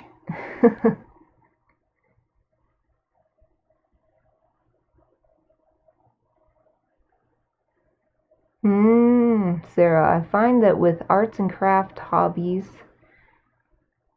they come and go. You'll be really into something and then take a couple years break and then get super into it again.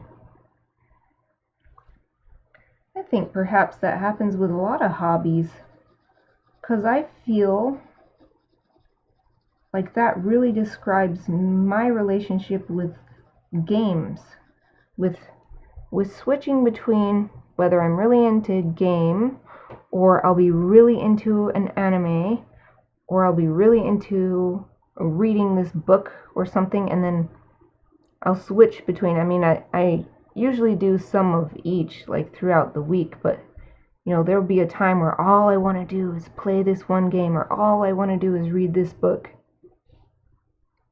So maybe that's just a natural tendency with any kind of hobby.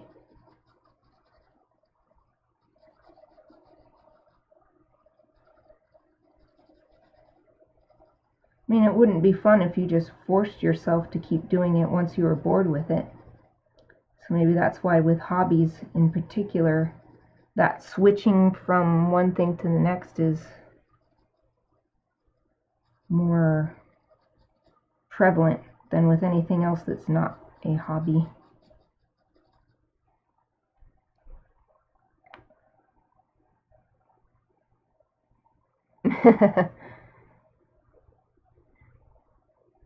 I was into my comic, then stopped and did doll clothes, then I did quilts, then I did postcards, then back to doll clothes, quilts, and now I just want to art. Yeah, I think that it's, as long as you're having fun and as long as you are happy with what you're doing, dropping off a hobby, shouldn't feel guilty or anything about it, because after all, you can just come right back to it when you're in the mood. It's different from like if you think you want to do this career and then you're doing this career for a few years and you're like, oh, I hate this job, I hate it. It's kind of, especially if you got a degree for it, it's like, it's kind of too late. You can technically switch, but it's going to be a while before you can get another job that perfectly matches your credentials or get the credentials that you actually want now. At least with a hobby, perfectly free to drop whatever you want to drop, come back to whatever you want to come back to.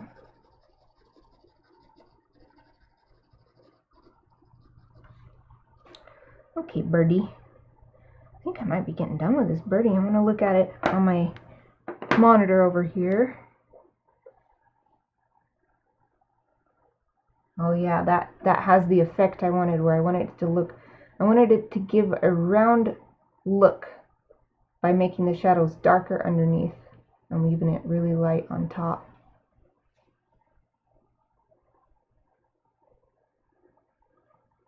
I think I can use some, I don't know how much darker I can make this though, but right here I wanted to have a clear difference between this rose that makes up the head and then the rest of the body, which is made out of sort of daisy-like petals. I want it to be a lot darker at that changing point, I guess, where those two meet. Aw. Soon, once in my room, he's squishing himself. I can see a little bit of his fur under the door, squishing himself against the door. Don't worry, soon. I'm almost done. Then I'll turn on the little heating pad and you can lay on it in here.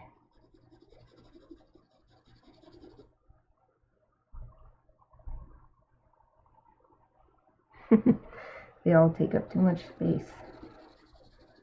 Yeah, every arts, whether it's arts, crafts, or whatever, anything where you're creating stuff.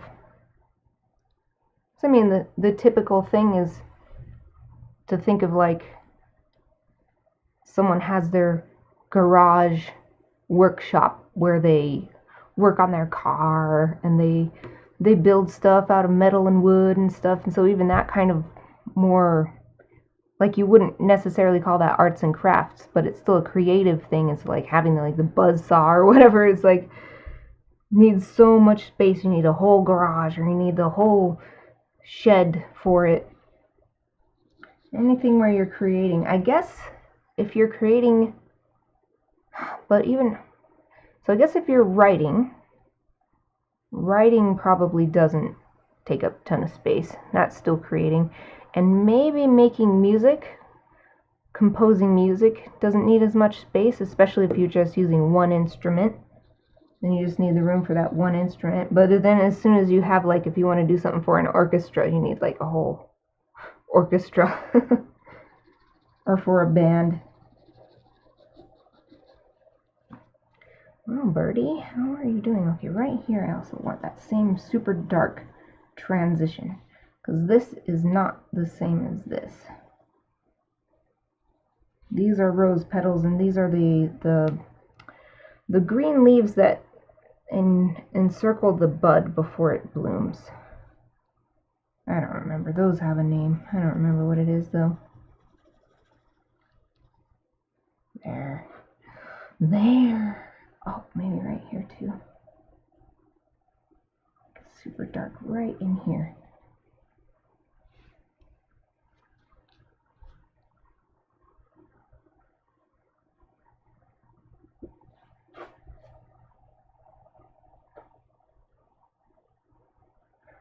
Okay.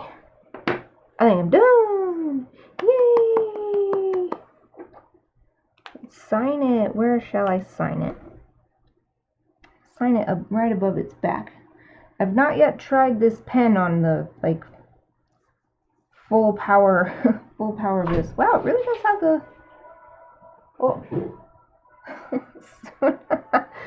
someone just rang the doorbell. Oh, there he goes. It's wooden floors down here, and I could hear him go like he was trying to get up, but he was slipping, and you could hear him like slipping, trying to get up the wooden stairs, and then of course he's barking. What I was going to say before that was this really does dry just like gouache. It has the exact texture of gouache, especially on this. Okay, I gotta see something. This has got to be dry. Yeah, even on this paper, which is the new smooth watercolor paper, perfectly smooth, this still has that. It's like a powdery texture, not like powder is coming off, but, and I've always liked that texture. It's the same texture watercolor has it too, but this is acrylic gouache, so it's kind of satisfying that it has that same texture. And what I was going to say before that was, I've not yet tried this pen directly on. Oh, it works pretty good. Had to get the pen going a little bit at first. Ooh. Boom. Boom, boom, boom. Here we go. All done. Here's the... I did quite a challenge this time for the ArtSnacks challenge. Even ended up using ArtSnacks materials that I rarely use. These 4 pads are all from previous ArtSnacks boxes, so let's remove this. This wasn't from ArtSnacks, this is from previous ArtSnacks. And I don't know if I can take my brush out of here now. There we go, that's better. I'm going to wash it properly after this, but there we go.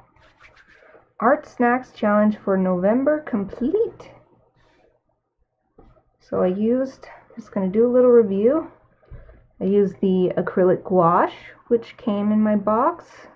I had the turquoise deep color, even though it's totally not looking turquoise. Like here it's the closest, but it's still a little too blue. It needs to be more green.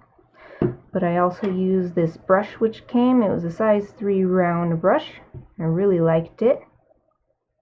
It has a really satisfying weight. And this part right here is just the perfect size. And then this Sakura Micro Perm, and I believe it's called that because it's a micro size, but it's permanent ink. So they put those two together. And this was just black, size 5. I wonder if everybody got... Huh. I think maybe people got different sizes, because this doesn't...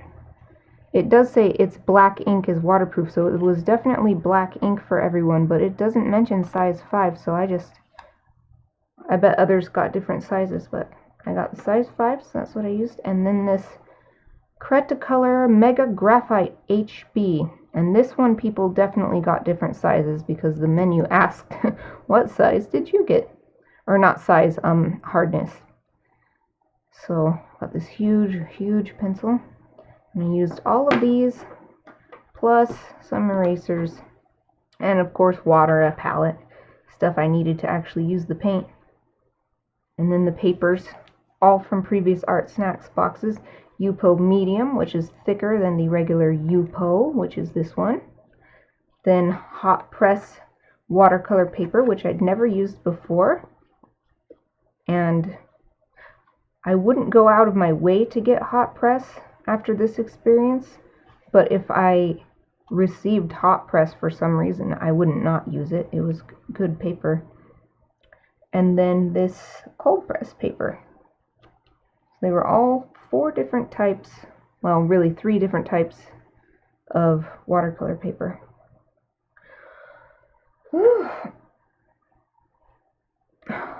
My audio is a step behind the video. I've been having trouble with the audio since the beginning, so I'll try and work with it more. I really wanted to use my headset, although again, I probably would have a massive headache by now, so it's probably for the best. But which paper did I like best?